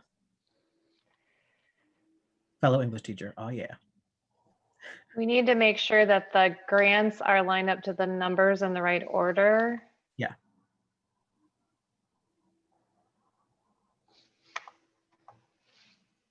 So the Grant Act is with 5959, and just the Grant Act is 5958. And you no longer need respectively now. Okay, paraprofessional to teachers. So I'm sorry, they're backwards, Jeff, or they're correct? They're backward, I'm guessing? Nope, that's right. That's right, okay. And then often they are this way.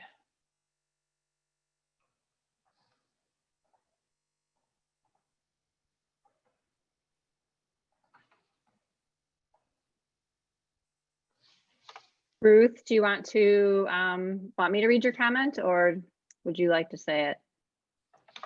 Oh, I can just say it's just like kind of nitpicky stuff, but I think that first of all, there should be a comma after Teachers Pathway Grant Fund Act, comma, sponsored by, and then eliminate the word before or after show in the next sentence. Which, yeah. Did I get the comma right? Yep. That's and it. I'm sorry, what about show? So wait, let's see. It will help show much needed. You don't need will help show much needed recognition. How about demonstrate instead of show? That sounds good. I'm seeing nodding. Demonstrate.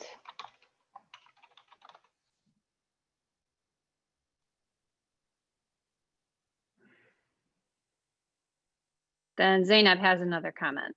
Sorry. I thought you put the names of the representatives after their respective bills, so you do need respectively. I apologize. That's okay. Up.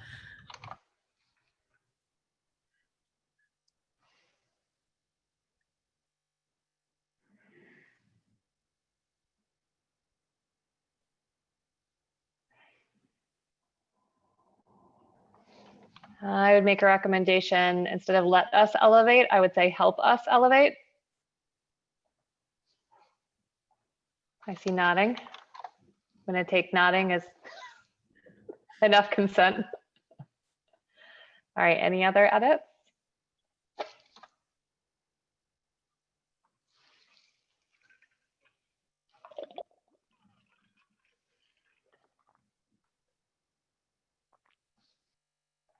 Gigi, would you like to read your comment? The passage of these bills will help promote diversity in Michigan classrooms and will address teacher shortages throughout maybe the state. But do away with getting diversity into the classroom. And Greg has a comment. So I'm wondering if in the last, before the thank you, elevating this knowledgeable, diverse, and experienced group of educators instead of help us is the right thing to do. Or, you know, I think maybe just a stronger statement saying, look, it kind of screws up the second half.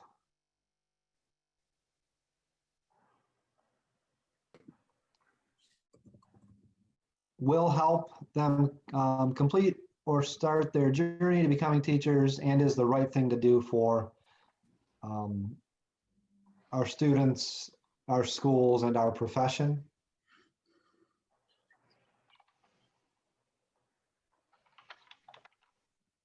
What about, and is something like an excellent step rather than right thing to do, is an excellent step towards supporting our students and communities? Yeah, anything that's just kind of a strong journeys. That's not right. They don't know. Journeys. Is that okay, Journeys. Jeff? Oh my gosh, English teachers, what do I do here? Hold on, let me fix this. I'll finish the sentence first. Drop the first E. Oh, thank you. Excellent step toward supporting our students and educational communities. Please help me if you don't like, sorry, I kind of muddled up all of the things at the same time. Journeys, there we go. Journeys, why is it still not? Journeys, is it not? I guess it's not IES. Maybe there's a, has to be an and. EYS, sorry. Yeah. I don't know how to spell journeys. I didn't either. What was that, Greg? Elevating this.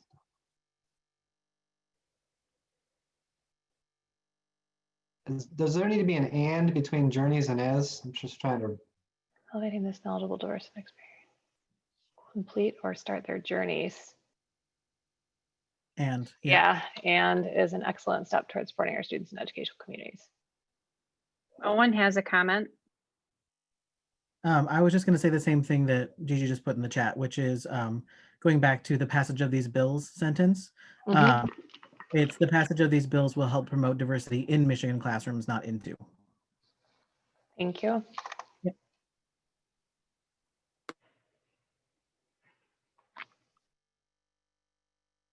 So Gigi, I think yours was taken care of. And then Ruth, you have a comment. Yeah, so there should be that and after journeys, you know, there be that after journeys and before and there should be a comma. And then also the short sentence before or paragraph before that, I feel like the second sentence there, their roles in schools demand that they be team players, flexible and knowledgeable. could we be more specific there? I mean, this goes beyond grammar here, but how could we make that a little bit more powerful? I've just been looking at it and I'm kind of racking my brain, but maybe even if we just say, I mean, that their roles, like that they are imperative. I mean, could we say something like that they are imperative to schools because they are team players, flexible, knowledgeable, and have a skill set that that make our public schools function more effectively or something like that? I mean, if you wanted it to be a little more simple, you could say something like they are imperative to schools. They're imperative to schools as flexible, knowledgeable professionals or something like that. I like that, Owen. Thank you. Thank you. I would go one step further on that and link it to why it's relevant here and say something like all skills that are necessary to become an excellent teacher, or all skills that are a conduit to becoming an excellent teacher. All skills that that situate them to become effective educators.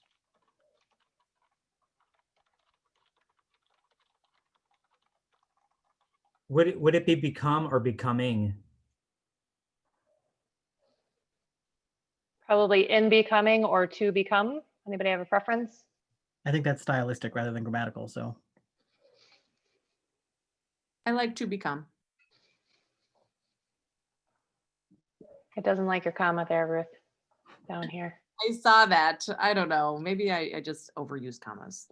There's no comma needed there because it's not an independent clause after. Yeah, not two complete sentences. Yep. So Go far, ahead, we haven't Gigi. changed. So far, we haven't changed anything that would require us to make a new motion. I don't think most things are just grammar changes. So that's good. Quick comment here, that sentence starting with they are imperative is getting run on. Could we stop it at they are imperative to schools as team players, flexible and knowledgeable professionals, period, right? They possess skills that situate them. Yes, I'm going to maybe try it with another paraprofessionals. Maybe I might have to move it. Good. Possess. Hmm.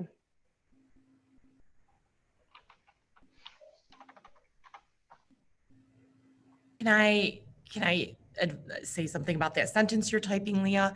Perhaps as integral parts of the educational community, paraprofessionals possess skills that situate them. Right, so we could start that sentence with as integral parts of the educational community, right? Because you want to kind of emphasize the fact that they're already important, right? They're not going to become important if they become teachers, although that is something we want from this. Maybe instead of the word parts in that sentence, the word members. Integral members, sure, yeah.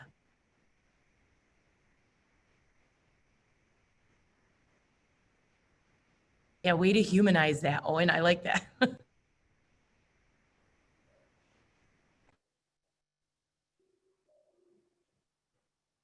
I'm still not really sold on the sentence before it. I feel like there's something wonky there and I can't figure out what it is. And if I add and flexible and eligible professionals, they're imperative to schools as team players. I don't know. I think just feel like could there be something more, even more specific? I still think we're talking about an important and unique role. And they are. Yeah, I had to mute you guys because this is really hard to edit like this. So yeah. Mm. I'm gonna try it back again for a second. Team. Now I'm just taking all kinds of liberties, but that's what you get when I have the keyboard. Team player. And being flexible and knowledgeable professionals. Mm-hmm.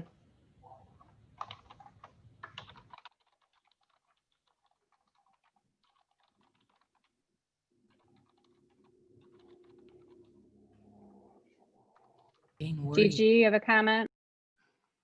Maybe this isn't the time, but is there kind of a conflict or a disconnect, Jeff, between using the term professionals for paraprofessionals? I totally agree, you are professionals, but throwing both terms around in this all-important paragraph, are we doing the right thing? And maybe that's a conversation for another time.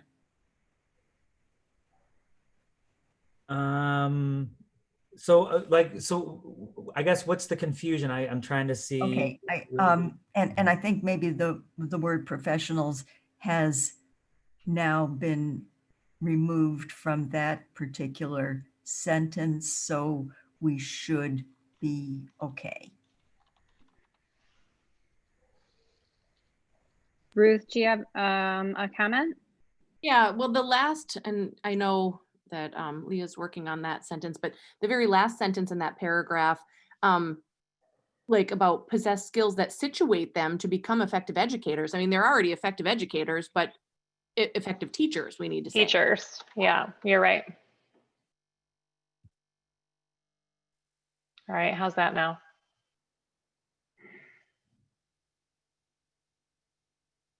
Everybody okay with the liberties I took on editing that middle sentence? Did that turn out okay? I see general nodding, that's good. You need an before the role of a paraprofessional. Or yeah. Mm-hmm.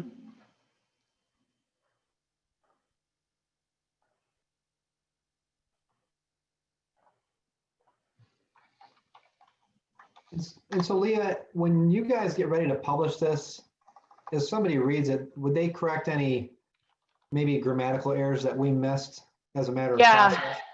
I can have a last proofread and put it back on a pretty paper before we send it over to the governor's office, absolutely. So if the content looks pretty good, we can probably ignore any other minor spelling or grammar issues.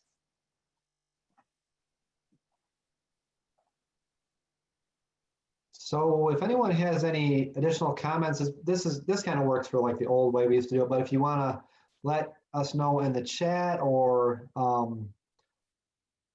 just say it, and otherwise I think we can probably get ready to call the question and take a vote, unless we want to have more discussion on the actual content of the document.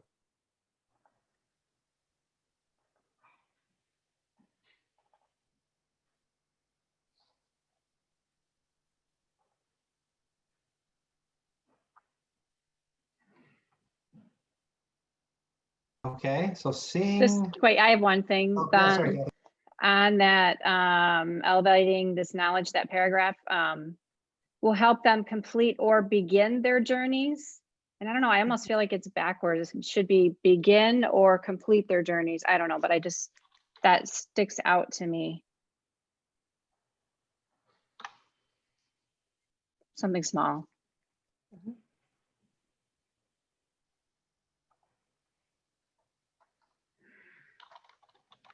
Can I also say something? I'm sorry. I just think excellent is a little like, how do I say it? I don't think it's an imperative enough word. So I feel like an important or something along those lines, because you kind of don't want to make it very opinion based. You want to make it sound factual. Critical, crucial. Crucial, critical, beautiful.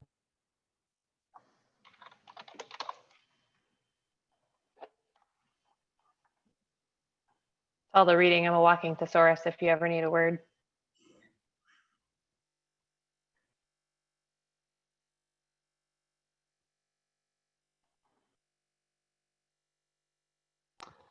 Okay, so Jeff, I just want to make sure you, as you review that, you feel still it captures the spirit of what you started with before we take a vote. Yeah, thank you everybody for, yeah, yes it does, thank you.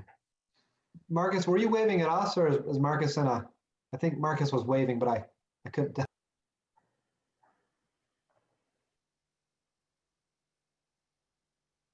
No, I have my cyber class. They're keeping up with me, so I was waving at them. Okay. Okay, well, I guess it looks like we are ready to go into voting procedure. This will be a roll call vote unless anyone has any last comments. I see Gigi just put something in the chat. So that's something we should probably either, that Gigi should state, or if Kathy wants to read it. Just want to Gigi, would thank- you like to state that? Sure. I just want to publicly thank Jeff for bringing this initiative to our attention, and the fact that we can now take action will move it forward. Thanks. And let's hope that it has a favorable outcome.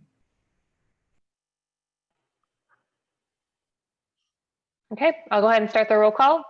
Greg? Okay. Owen? Aye.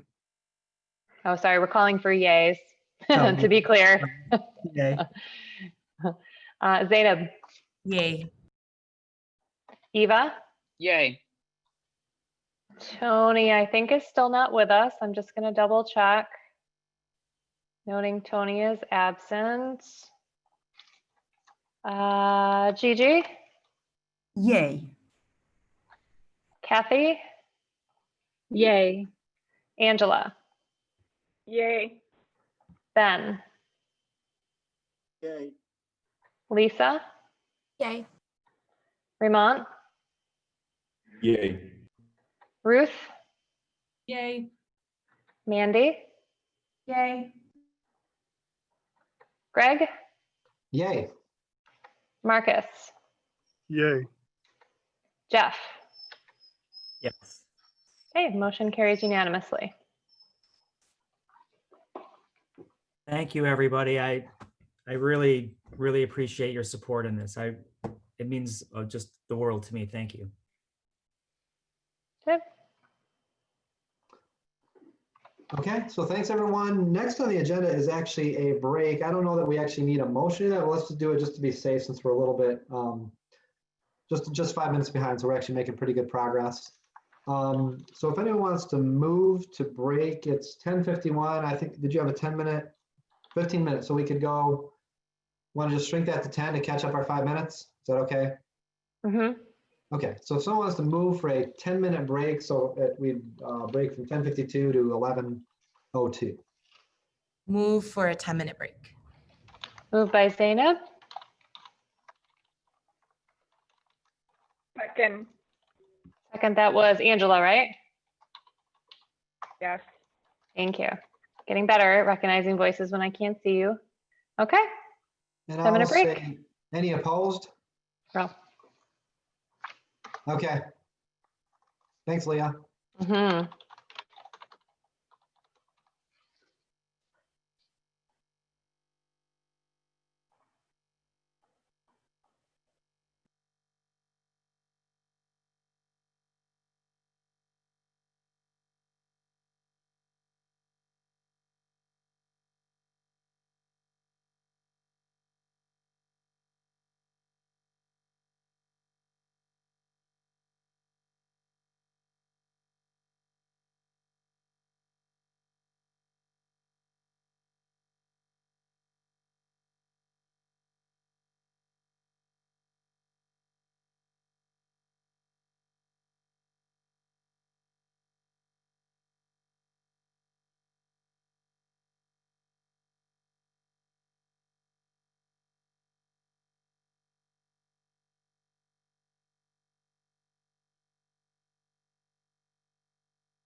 So it looks like people are popping back in. I guess 15 minutes would have been better.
So let's go ahead and reconvene. On my screen, it looks like Kathy, Eva, and Ramont may still be on their way.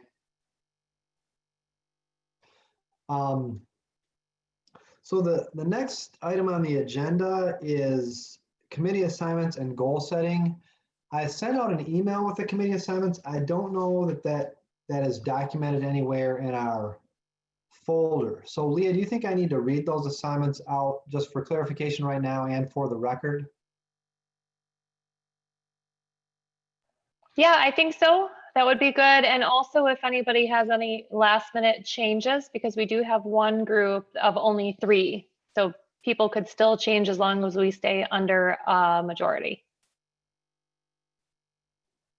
Okay, so I can just read the committee titles, the names of the people currently in those committees. We can kind of discuss if there's any shifting and then talk about how we're going to proceed with our committee work. So we have, I'm sorry, I just want to make sure there's no questions before I.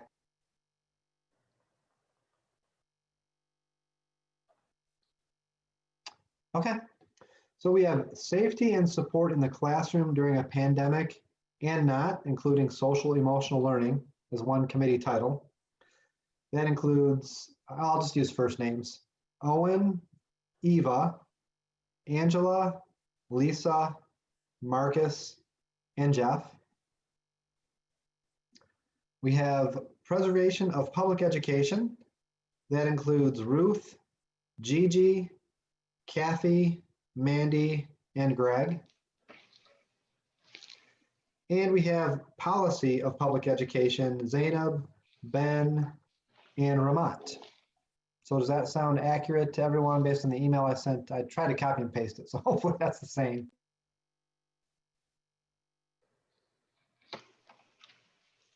Okay, so anyone want to shift now that you know kind of the numbers and how they work, or if is everyone comfortable where you are? All right, perfect. Okay, so I guess what we have to determine, and this is a point, where if you have ideas, please put those in the chat, and Kathy can kind of get you involved here.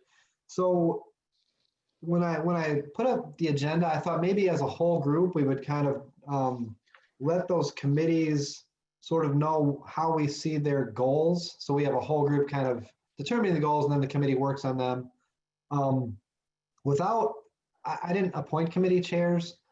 So without committee chairs, that might be a little difficult because it could be hard for the committees to track what those goals are, although I guess that would probably fall on Leah. So the other option would be for us to just convene immediately. So convene, approve our minutes in October, go into committee work, have the committees establish some goals, bring those for all of us to review, edit, and then move forward from there. That'll probably make us end sooner today, add a little extra work for October. So it just kind of depends on what you guys are thinking for today. It might be a little less chaotic that way, but maybe also a little less inclusive. So if you want to, anyone has comments on that, if you want to let Kathy know, and then we'll kind of just try and come to a consensus on how to proceed. Or if you have a different way to proceed, of course, that could work as well. And Leah, of course, if you have thoughts, you're doing this with other groups on Zoom all the time. So. Yeah, my only other thought I would add is that if you choose, I think either of those are great. If you choose to break in a subcommittee now, you're gonna probably need to pick chairs before we leave, because the only volunteer chair we had was Zainab for the Policy of Public Education Committee. And so the other two committees probably need chairs before leaving, so I know who to catch up with for information. Or I guess you could email Greg and I afterward if you pick the chair when we got into subcommittee. So that would be an important step. And Zainab did clarify in an email that she was just making sure we knew she was available, but not necessarily that she was bound and determined to be the chair. Oh no, you volunteered. I'm just kidding. Yeah. Of course, if you're. I know that would if be that similar, changes, just let us know. and I know it'd be cleaner if I chose chairs, but I just don't think we need that kind of thing from the chair of this council. I mean, there's no reason we can't in our subcommittees choose chairs. I think the way we work. Oh, sorry, I see ya. Ben, you have a question?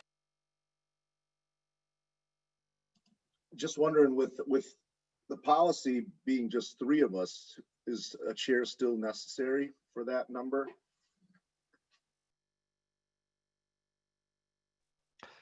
Yeah, we'd have to know, who's communicating with Leah or me, who's going to take notes, and when the committees meet, who's going to arrange for committee meetings if we don't just do it on our Fridays. So we'll still need a chair. It's probably a little easier to chair a group of 3, but we'd still need somebody to be the point person at the very least.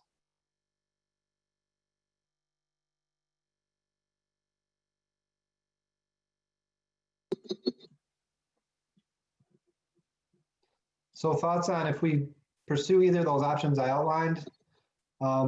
Any thoughts you have, and we'll just kind of go that direction. So like Leah said, one challenge we have if we break into committees now is we'd sort of have to somehow do committee chair choices as a whole group first. So if anyone has comments or thoughts on which option to pursue, that would help us kind of move along. Ben, did you want to read your comment before I go to Gigi? Yeah, I'll chair if welcome, Zainab. Thank you. You too, Ramon. I got you guys. Okay, Gigi. Just wondering, do we have anything from August as to a paragraph description of what these different committees would focus on? Or between August and now, Leah, did you gather together, any materials as you've done in the past, kind of front loading our work? I didn't, but I am happy to once I have a little bit more specifics on what the goals of the work is, because right now they're pretty broad. And the only kind of information that's captured is what was in the minutes. However, all of these are recorded, so it might be helpful for the committees to go back if we break now and listen to that section of the conversation and just hear the initial reflections on when we formed the groups as a starting point.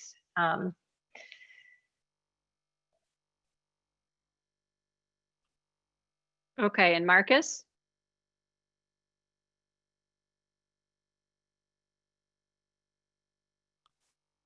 Marcus, do you have a comment? Yes, I was wondering, do we have the wherewithal to go into breakout rooms from this Zoom, or is that like something at a future date to do? I can create you breakout rooms. It will be through Teams, but they will work. I know, I'm so sorry. I don't think I can. Well, maybe I can do. Can you do Zoom break? No. So limitation, well, yes, you would think, but a limitation on our state negotiated Zoom means we don't have breakout rooms. So yes, we've asked for a change on our next contract negotiation. I'm not sure how we lost that, but I can set up quick Teams meetings. And they're pretty easy for at least discussion and file sharing to do what you're trying to do today. And Jeff? So I guess the first thing is that, I mean, our committee doesn't have a chair. I mean, I don't mind doing it. I'm very nervous and I have some, but I would be willing to do that. And then I guess the other question would be, well, I guess Marcus just kind of asked it. Would we be doing that today, or would we be scheduling that? Is that something that as a committee we would be scheduling that on our own through Zoom or Teams? And also, is the next meeting, are we going to be meeting in person, or are we going to continue with Zoom? So I think I can handle a few of those questions. I think by the end of today, whether we do it here or you do it in your subgroup committees, we need a chair for each of these subgroups, because you will need to meet before the next meeting and we will need to know who that chair is. Greg, would you agree with that statement? And then the next meeting, so through the end of the calendar year, we all voted to do virtual meetings. So they will be, virtual for the rest of this year. And I think you had one more question that I'm not sure what it was. Sorry.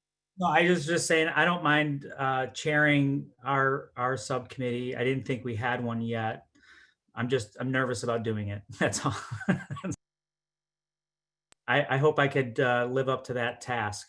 So You'll be great. And I know what it was, scheduling meetings. If you need me to schedule a meeting for you, I can absolutely do that. You just have to tell me what day and time and I will set it up for your team.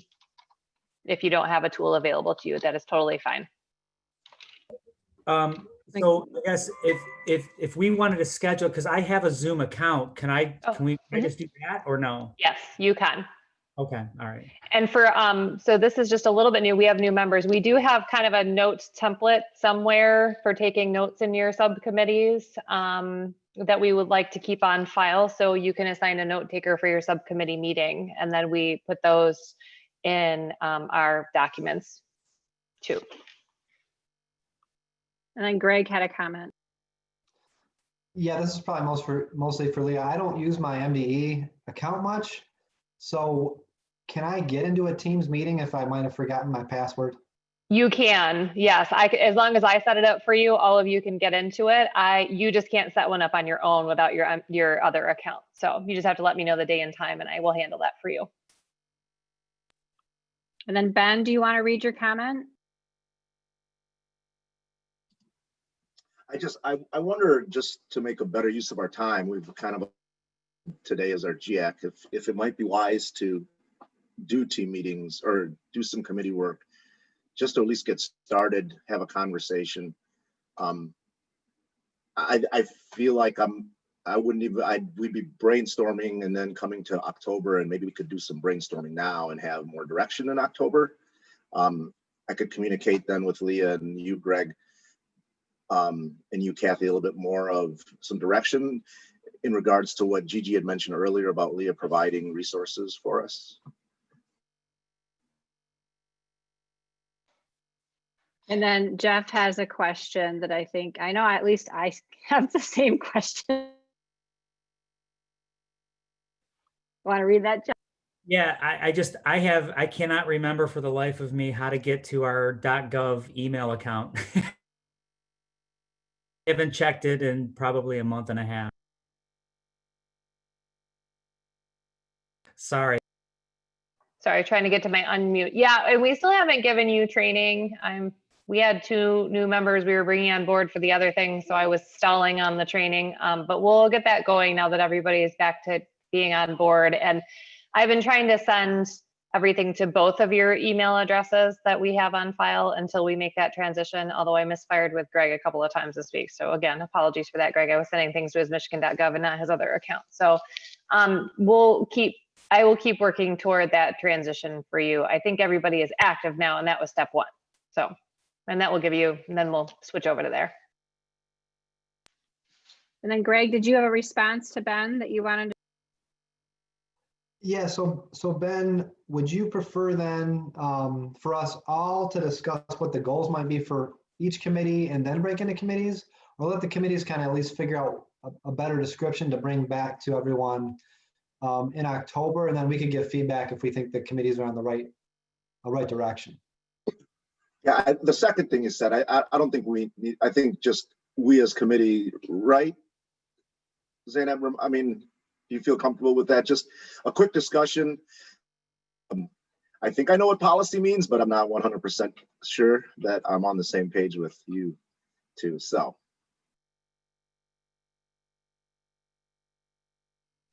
Okay, so I think if we could get someone to volunteer, even if it's just interim chairing, just so Leah can create a breakout room at the end of our meeting for the preservation of public education, I'm going to tell you that I'm not going to volunteer for that. So if anyone else would like to, Ruth? I'll volunteer. Here. Okay.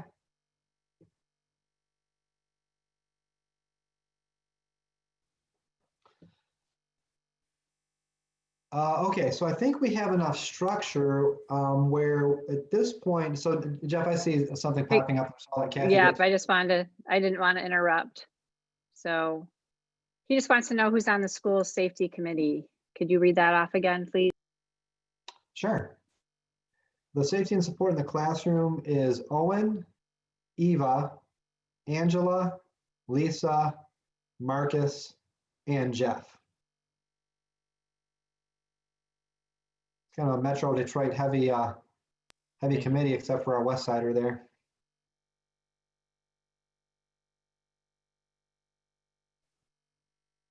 So I think with that basic structure in place, we probably can go ahead and wrap up the 2 business items on the agenda.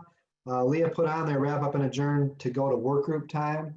So we could basically adjourn, committees could convene because we can do that without a quorum. We can have a little more flexibility, kind of talk about those initial goals and descriptions, and then be prepared to bring those back to the whole council in October. And I can kind of touch base with the chairs to make sure you're ready to just do that, or maybe we need more committee time to just start on in October. So am I on the right track here, Leah, or anyone else who's kind of following this?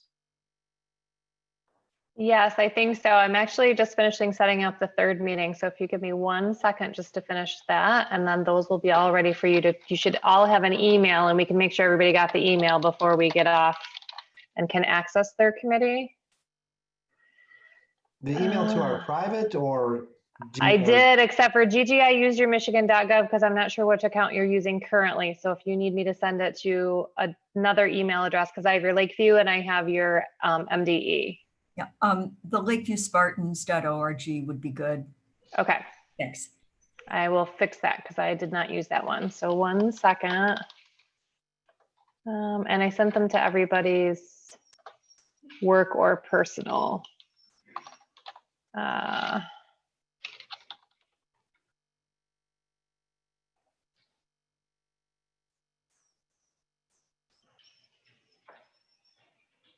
Okay, sending the team 3 now. So if you just want to check and make sure you have those, then I will drop I'll send everybody the link to the template. I see your message in there. And then let me go back to my other notes. Okay, so we'll do, now I'm ready, Greg, sorry, we can move on to the business items, and then we'll make sure by the time we hang up that everybody has a proper invite. Okay, thanks. So just to be clear, we'll kind of do those last 2 items on the agenda, but then I think the expectation is we will get in our committees, and then those committees, kind of at that point, you can determine how much time you have to meet or how long you meet, so that we're ready to go in October. Okay, so the next item is the 2021 Giac dates. So Leah put a draft schedule in there, and when Leah and I spoke, we talked about kind of, because we didn't get to go all the places we planned to go when the pandemic hit. So I think that Leah incorporated that into that draft schedule. And then in terms of incorporating the student voice, which we don't have as a discussion item, I'm just going to assume we want to continue doing that at this point and putting it on the agenda. One thing that I think Leah suggested, and I can't remember, was in our whole group or to me, was kind of pairing that student voice with our location. That way, they don't have to travel, right? We would be close to their home, maybe even in the student building. So we could kind of start with that idea, and then if we stand up being remote through the spring, which is probably not unlikely, we could still use that same schedule of student participation, but we'd still have some to fill in. So in terms of the dates, if you want to open up the draft and kind of take a look. I'll also just drop those in the chat real quick because I have them right here, and that way, if anybody can't access them, we did try and consider holidays. I hope we got everybody's or are respecting everybody's religious holidays, and we did, I think, check everybody's spring breaks. So, but please let me know if there are conflicts for observances or school events that we need to acknowledge and change.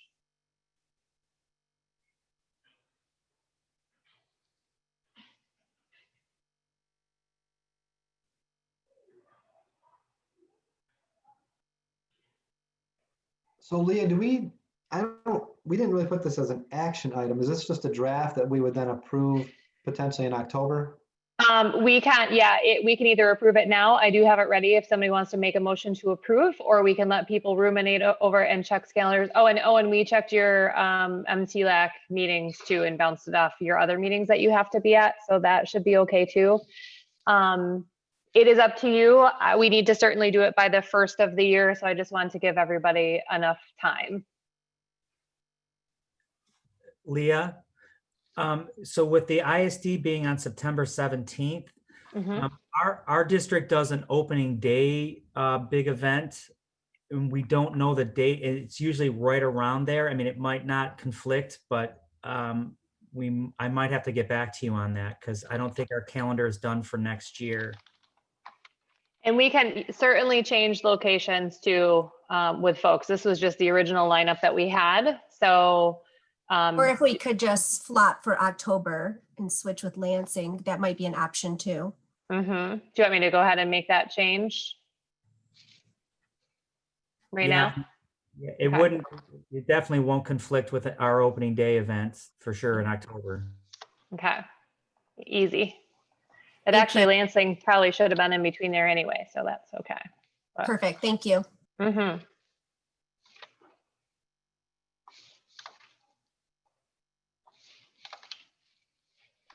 Any other thoughts on the draft of the next year's calendar? And you can kind of put that in the chat, and so Kathy knows. Just make sure we get everyone heard who has a concern.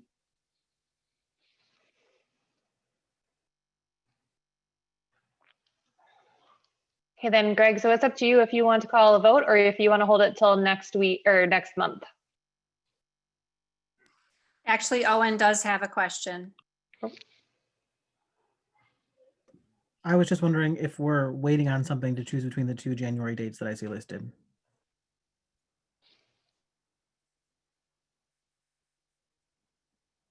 Leah, you're muted. Thanks. That's a great question. Let me take a peek real quick. I'm not sure why we have. Does anybody else have finals the week of January 15th?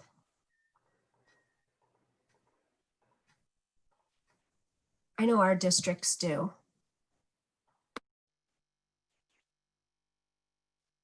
To be honest, I don't even know because I haven't been able to wrap my mind around anything after tomorrow. So I would have to look and get back to you. I just double checked my district's calendar, and yeah, the 15th is our finals week for us too.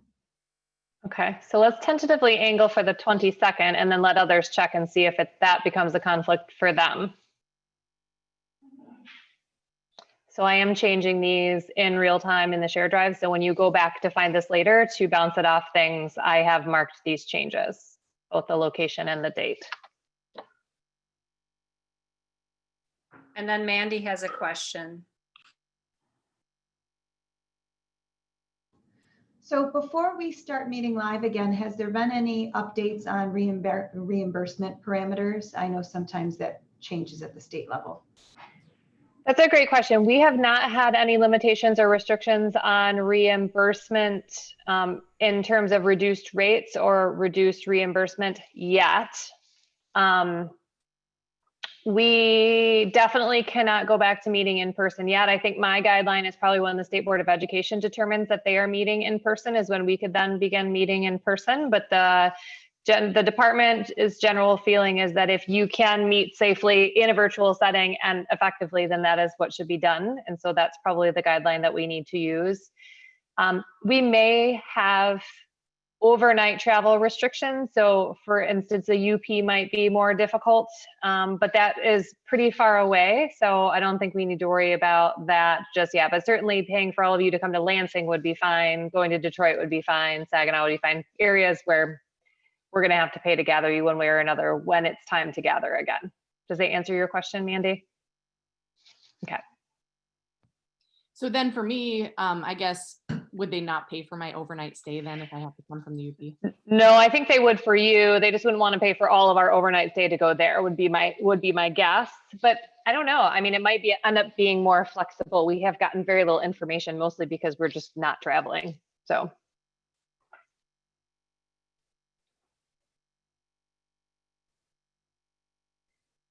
Anything else in the chat or comments on the draft schedule? Okay, I think we can probably vote on it. We can always edit it later. Once we have the draft, it makes it easier for Leah and her team to plan their time for us. So we could have a motion to approve the 2021 draft schedule as posted in the Google Drive, I guess is what. I move to approve the schedule. Motion by Ruth. Second. Second by Marcus. Just a pause. Jeff says he has a question. I'm just wondering, because all of these committees are vastly different and they're going to take up different time frames. So let's say Ben's committee finishes their work. Would they then choose a different topic, or could they be reassigned to the two other remaining committees? I just think the committee that we're on is going to take quite a while to work through. So how does that work when other committees are still going on and others are finishing up? Is that a dumb question? I don't know. I don't. No, but let's hold it and vote on the calendar first. Just because I'll get confused. So any discussion on the calendar now that it's moved and seconded? Okay, so we should probably take a roll call vote on this since it's a clear action item. Yep. Owen, oh, this is for yay. Owen? Yay. Zainab? Yay. Eva? Yay.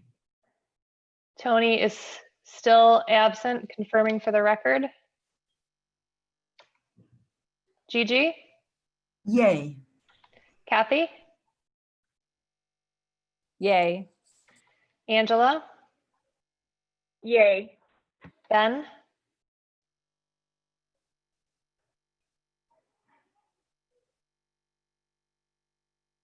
Ben, you are muted. Oh, he's frozen. Yeah, we'll come back. Lisa? Yay. Ramon? Yay. Ruth? Yay. Mandy? Yay. Greg? Yay.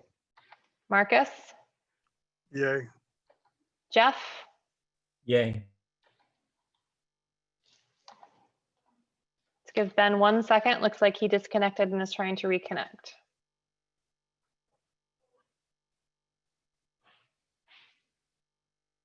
Here he comes. Would you like to vote, Ben? Yay. Is this on the schedule? Yes, still on the schedule. We snuck something else in while you were gone and made you chairs of all the committees forevermore. Well, I'm ready to go with that. Yay.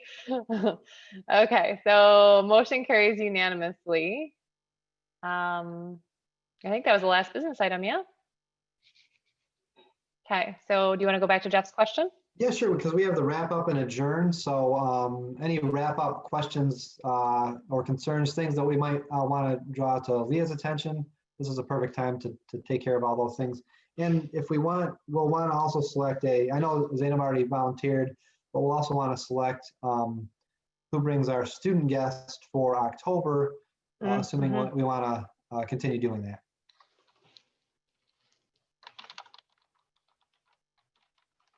Let's start with the first one. I guess I'd like to check in. Did the discussion protocol work okay today? Seemed to work okay. It helped me a lot. Did it help you, Greg, as the facilitator? Oh, yeah, yeah. Okay, perfect. If you had any concerns or areas for improvement, feel free to message me because always open to suggestions for improvement on that. Any other issues, concerns, things for me that you need to know or you need me to know? Zainab has a question and so does Eva. I don't know if it's in relation to this or not. Okay. Never mind. Greg kind of answered it. Thanks. Okay. My question, do we have the dates for the remainder of 2020? We do. I will make sure you get those. They are on our Giac website too, always. But I'll send them to you specifically, Eva, so that you have them. Okay, thank you. You're welcome. So if you have thoughts on Jeff's concern, feel free to put those in the chat or just let everyone know you want to comment. Otherwise, I'll kind of take it.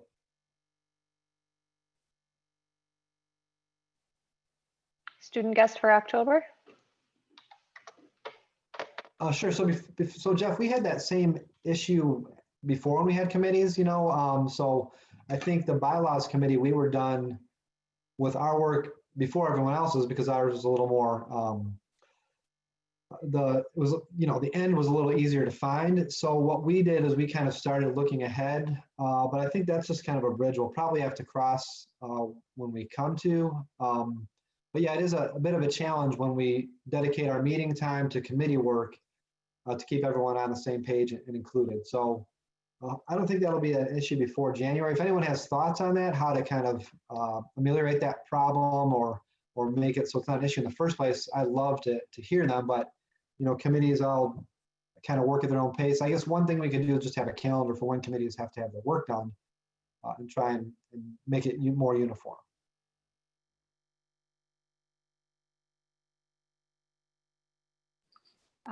Leah, this is for you, but Ben lost the chat when he was disconnected and he was wondering about the dates being put back in, unless they're accessible somewhere else. The 2021 dates? They're in the Google Drive too, but when I send the link for the 2020 dates, I'll also make sure I send you the link for 2021. So you have them at your fingertips. Happy to do that. And Ruth does have a question. My question was about the committees overall, because I feel like policy and the preservation of public education will be going hand in hand in some respects. And then also, learning what all committees are doing. So in our notes template, are we going to be putting those notes in our subcommittee meetings into the Google Drive? And then what folder in the Google Drive should we be putting them in? Also a great question. Why don't I set up a folder for each subcommittee to house your documents? I really have been meaning to get in there and try and clean it up and organize it. And I have not had time to do that, but I'll at least set up these 3 subcommittee folders. Also, sorry, now I'm gonna sidebar. On that note, I was trying to find I started a folder that's our final Giac document. So when we're looking for a thing we published or a recommendation that we sent, that is by itself in a folder because we have had so many iterations, which is great as working documents. I am unclear on which of the bylaws is the final bylaw that we passed and which one is the new working bylaw. So I do need somebody to help me with that at some point. So I think Mandy and maybe Kathy were in there working on them last. So I'm going to regroup with you two if you could help me with that. But I'll set up 2 subcommittee folders and I will send those out with the other calendar appointments. And yes, you should be putting your subcommittee notes in there in answer to your second part of your question, please. And then I guess, could you put the template in that folder so it's there and then we'll find it right away? We don't have to search. Absolutely happy to do that.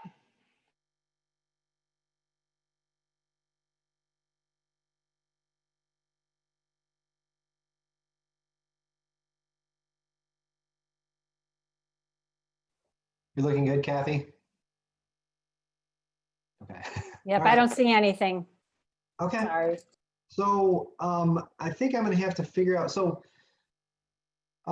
let's plan to have another student guest in October. Zainab volunteered right away. I just want to make sure everyone has a chance to volunteer to bring someone. So my inclination would be I think that'd be a nice contrast from the UP to Dearborn. So for me, it sounds like a good next step. But I think what I'll do in the interim is figure out a way to kind of randomize that with the understanding that when we start to travel again, that will be the default student. And then the times we're in Lansing is where we'll kind of incorporate people where we don't travel to,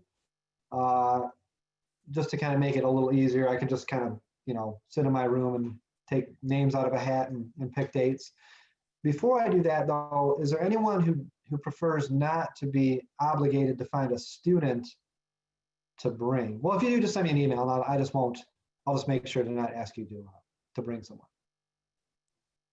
I wanted to, Gigi had a question, but I think it's really more based on what you were discussing, Leah, and just some more of the housekeeping.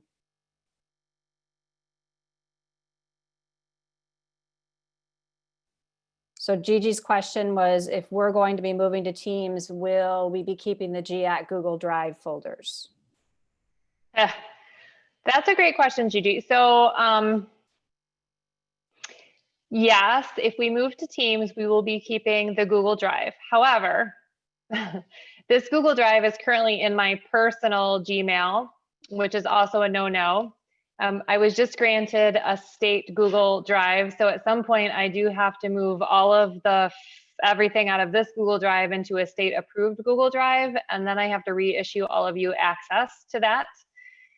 I am also dragging my feet on that because I heard it is going poorly, that transition. So we will keep Google Drive for our documents, but you'll probably end up having to resave all of your links eventually when I make that transition.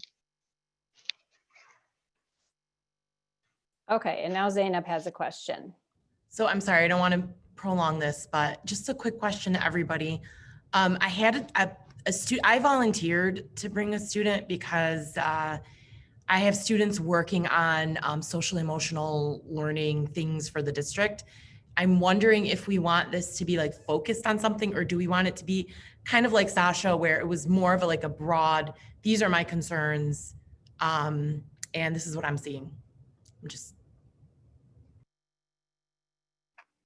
I think that is a very good question, because I really was like, I didn't know, really how to approach this at all, because, him being the first student to come and join us. So I did keep it pretty broad, but yeah, I'm also interested in hearing what other people on this council want to hear from the students. So yeah, like I said, we just kind of went with whatever we felt, so. One of the things I would say to that is, depending on if we do decide on a subject matter, I still think it's nice to give the student a moment if they have something that they want to share, because maybe they're not directly passionate about if we assign a topic, but then still give them that time to speak to us. Good compromise. Also, am I limited to one, or can I have two?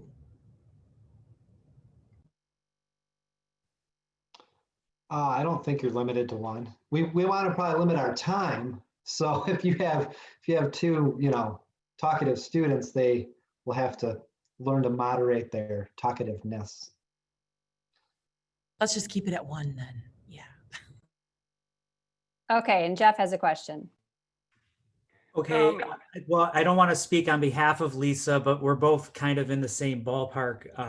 We work in center-based special education. For us to get a student, it might be a little more difficult. Would there be leniency for us to allow a parent to come in and speak on behalf of their child and what their needs are and what they're going through?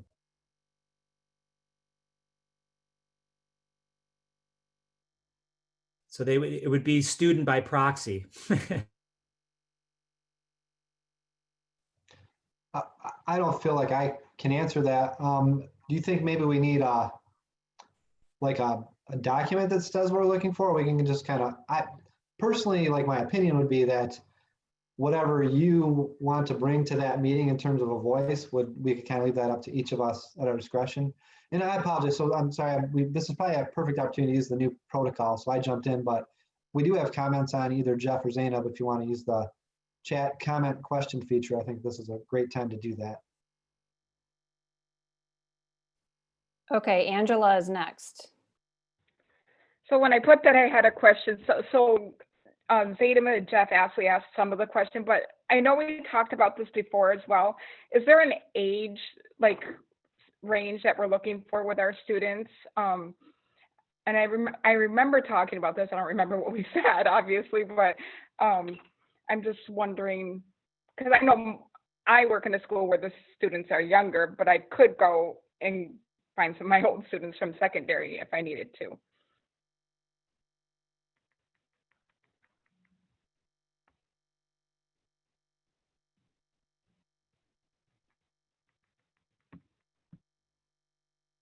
I don't know, am I waiting for comment on that, or do you want me to continue on? I'm unclear here, Greg. I think just keep going with the comments in the chat. Okay, then the only other one I see is Lisa. I was just going to say, Jeff, I have some ideas about how we can be creative about that. So why don't we chat, and then we could always address the parent thing later if we wanted to. I think there's a way we can incorporate a student. And Ruth does have a comment. Okay, yeah, so I'm just commenting on all of those things. I was just going to leave it there. But I mean, I think that it is nice that we all have autonomy in what we decide to do, because I mean, we do teach different subjects, and we teach different age groups, and we teach different people with different learning disabilities or needs. And that's what we're here for. You know, we're such a diverse group for the most part. You know, I mean, I think we were chosen because the governor wanted a diverse perspective on education and not just coming from one source. So incorporating students of all ages and backgrounds, I think, is going to be something that's going to be educational for all of us, and also important. And so, yeah, so I mean, like, to go back to what Angela said, I mean, we can't have a kindergartner come in and talk about education. I mean, you know, I think like maybe upper elementary though might be kind of interesting. I know that my 4th grader has a lot to say about education. We talk about it regularly when I come home and I talk about my students, and she says, you know, this is what my teacher does and this is what we do in my class. And, you know, I think that that could be valuable for us as well.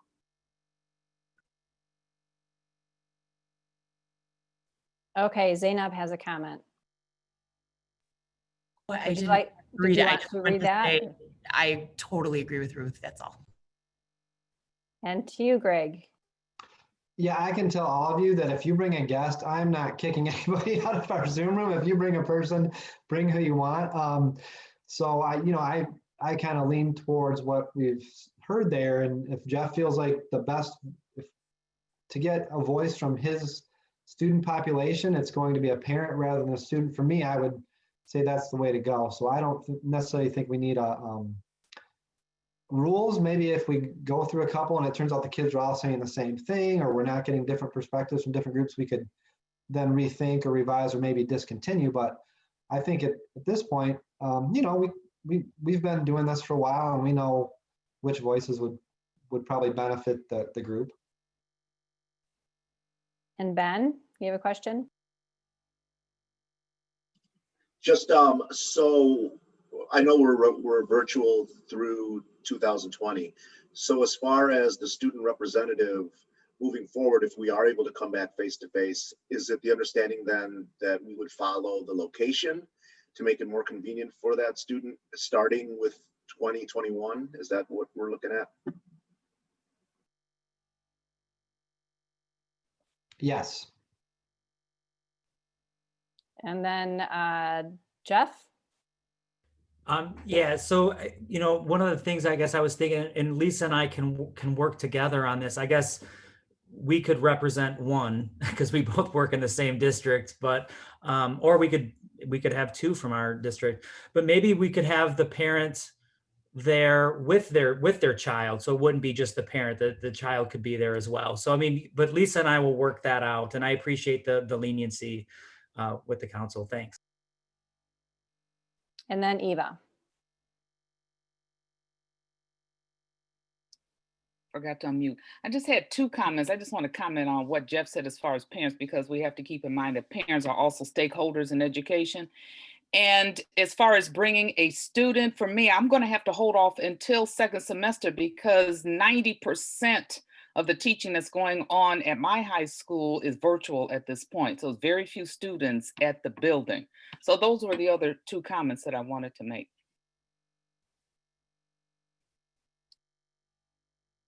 Owen?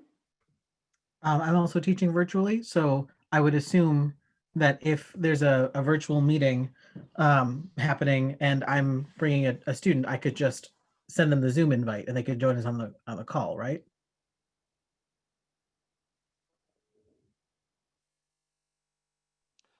Yeah, I don't see why not. Leah's nodding, so yes, yeah.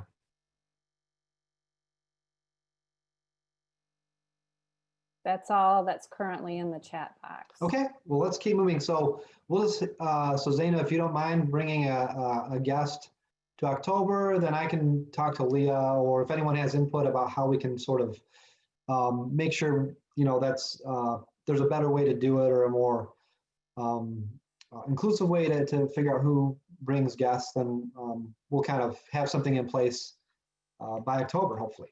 So I think at this point, we're still wrap up and adjourn. I have one thing I want to update everyone on. Otherwise, I think the next step, once we adjourn, is we can meet in those breakout rooms. And that'll be kind of up to each committee, how much you get done right now. I know a lot of us, I see people in buildings and doing various things. So any other wrap up comments before we adjourn?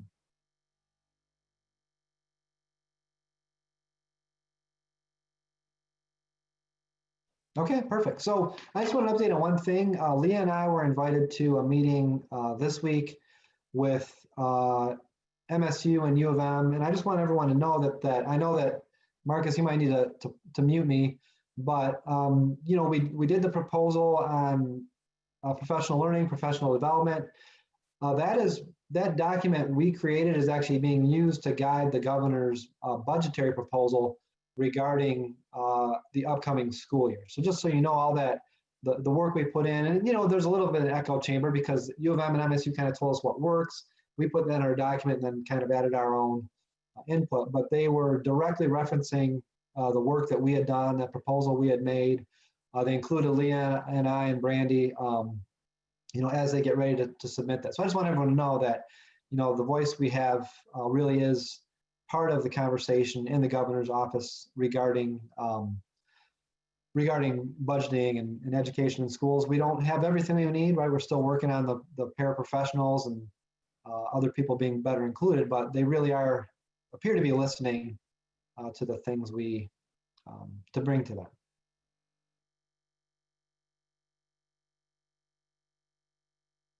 Ben, you have a question? Yeah, maybe I missed this. I apologize if I did. So when we have I just really loved what happened today, Ruth, with Sasha. And so I just want to be able to capture that moment and not lose it. So it's not just in one ear, out the other, and very much appreciated, but it's in the ear, it's in our brain, and now it's giving us fodder to move forward with material and content and ideas. So I guess, have we decided as a committee how to make sure that not only the student voice is sustainable, because I think we're all in favor of doing that, but how can we make it so that it's applied and enhances what our charge here is as Giac? And if we already talked about that, I apologize. Ruth has a comment. So I have an idea for that. I think we should create a document in which maybe the supporting teacher adds notes. Or, well, I guess Leah did take notes, probably better notes than I took. But we should have some sort of document in which we see specifically, the student comments. Because as we move forward here, I know we're regularly talking about, the changes that we want to see in education and the things that we want to see the governor do. And I think that could be, that document could be kind of a list that we could go back to and say, like, this is what the students are talking about. This is what we can go back to. And this is maybe what we can address in future subcommittees, for example, or trying to change policy in certain ways. I did try and take really good notes on that section for everybody. And also, I think we can pull the closed caption notes. That should be almost verbatim if we feel like I didn't capture things well ever at any point. So just let me know if you ever need those and I can figure out how to retrieve them from where I'm sure that I know they live somewhere. Jeff has a question. Well, a question or a comment. What I'm wondering is exactly kind of what Ruth was talking about, what we all agree on, and Sasha was so great. Maybe from this point forward, because I know it's on YouTube, they can, in the comments, they can make a directory to say student comments starting here and from there, so that people can directly go to it. But what my question is, maybe on our site, there could be a section where we can edit the student sections out and just have student section videos, like a library as it's built up, and they could edit that section out of the video and have it just as part of our site or MDE's site, where it's just a running library or resource of just what students' comments are with Giac. Is that a good idea? I don't know.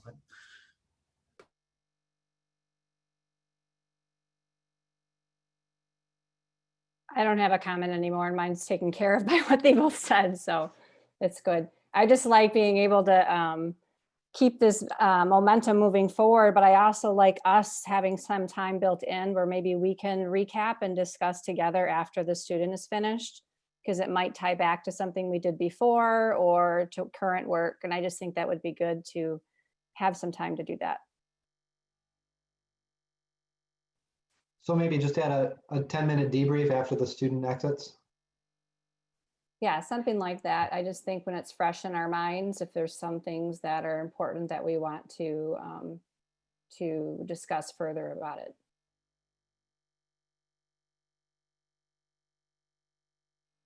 There are no other comments after mine, although there could be. Well, so I think at this point we are ready to have a motion to adjourn, knowing that the plan, I guess, is to at least briefly meet in committee, get organized for next steps, and then I can touch base with the chairs and kind of help, they can help craft the agenda for October. So kind of last chance, go ahead, Leah. Yeah, can I just make sure everybody received the invitation to the Teams meeting? Okay. And then there is now a subcommittee folder for each of these committees with a notes template in it, and I'll be sending that email shortly. So as you move into committee, you should be able to access your folder and your notes template if you want to. I don't know if you'll have anything to record at this first meeting or if you're just going to touch in for another meeting. So that's up to you whether you need it or not today. And also, and there will be the 2020 and 2021 calendar dates. So you'll get that as we exit here. And that is all I have. So before we adjourn, would the plan be to adjourn and then go directly to the meeting? Is everyone taking a 5-minute break? Just keep it going so we can get back to work. Okay. 5 minutes. 5 minutes. I have to download Teams again, so I need 5 minutes. Okay. And Teams is going to take longer than 5 minutes. Just giving you a heads up. Okay, so do we have a motion to adjourn? Motion to adjourn. I So second moved that by motion. Gigi, and I missed who, sorry, was the second? Kathy, I seconded it. Thank you. And I think this one we can just do the screen signal. Okay, So all those in favor of adjourning, please raise your hand and say aye. Aye. Any opposed? Okay, thanks everyone, and I'll see some of you in the small group here, but meeting adjourned.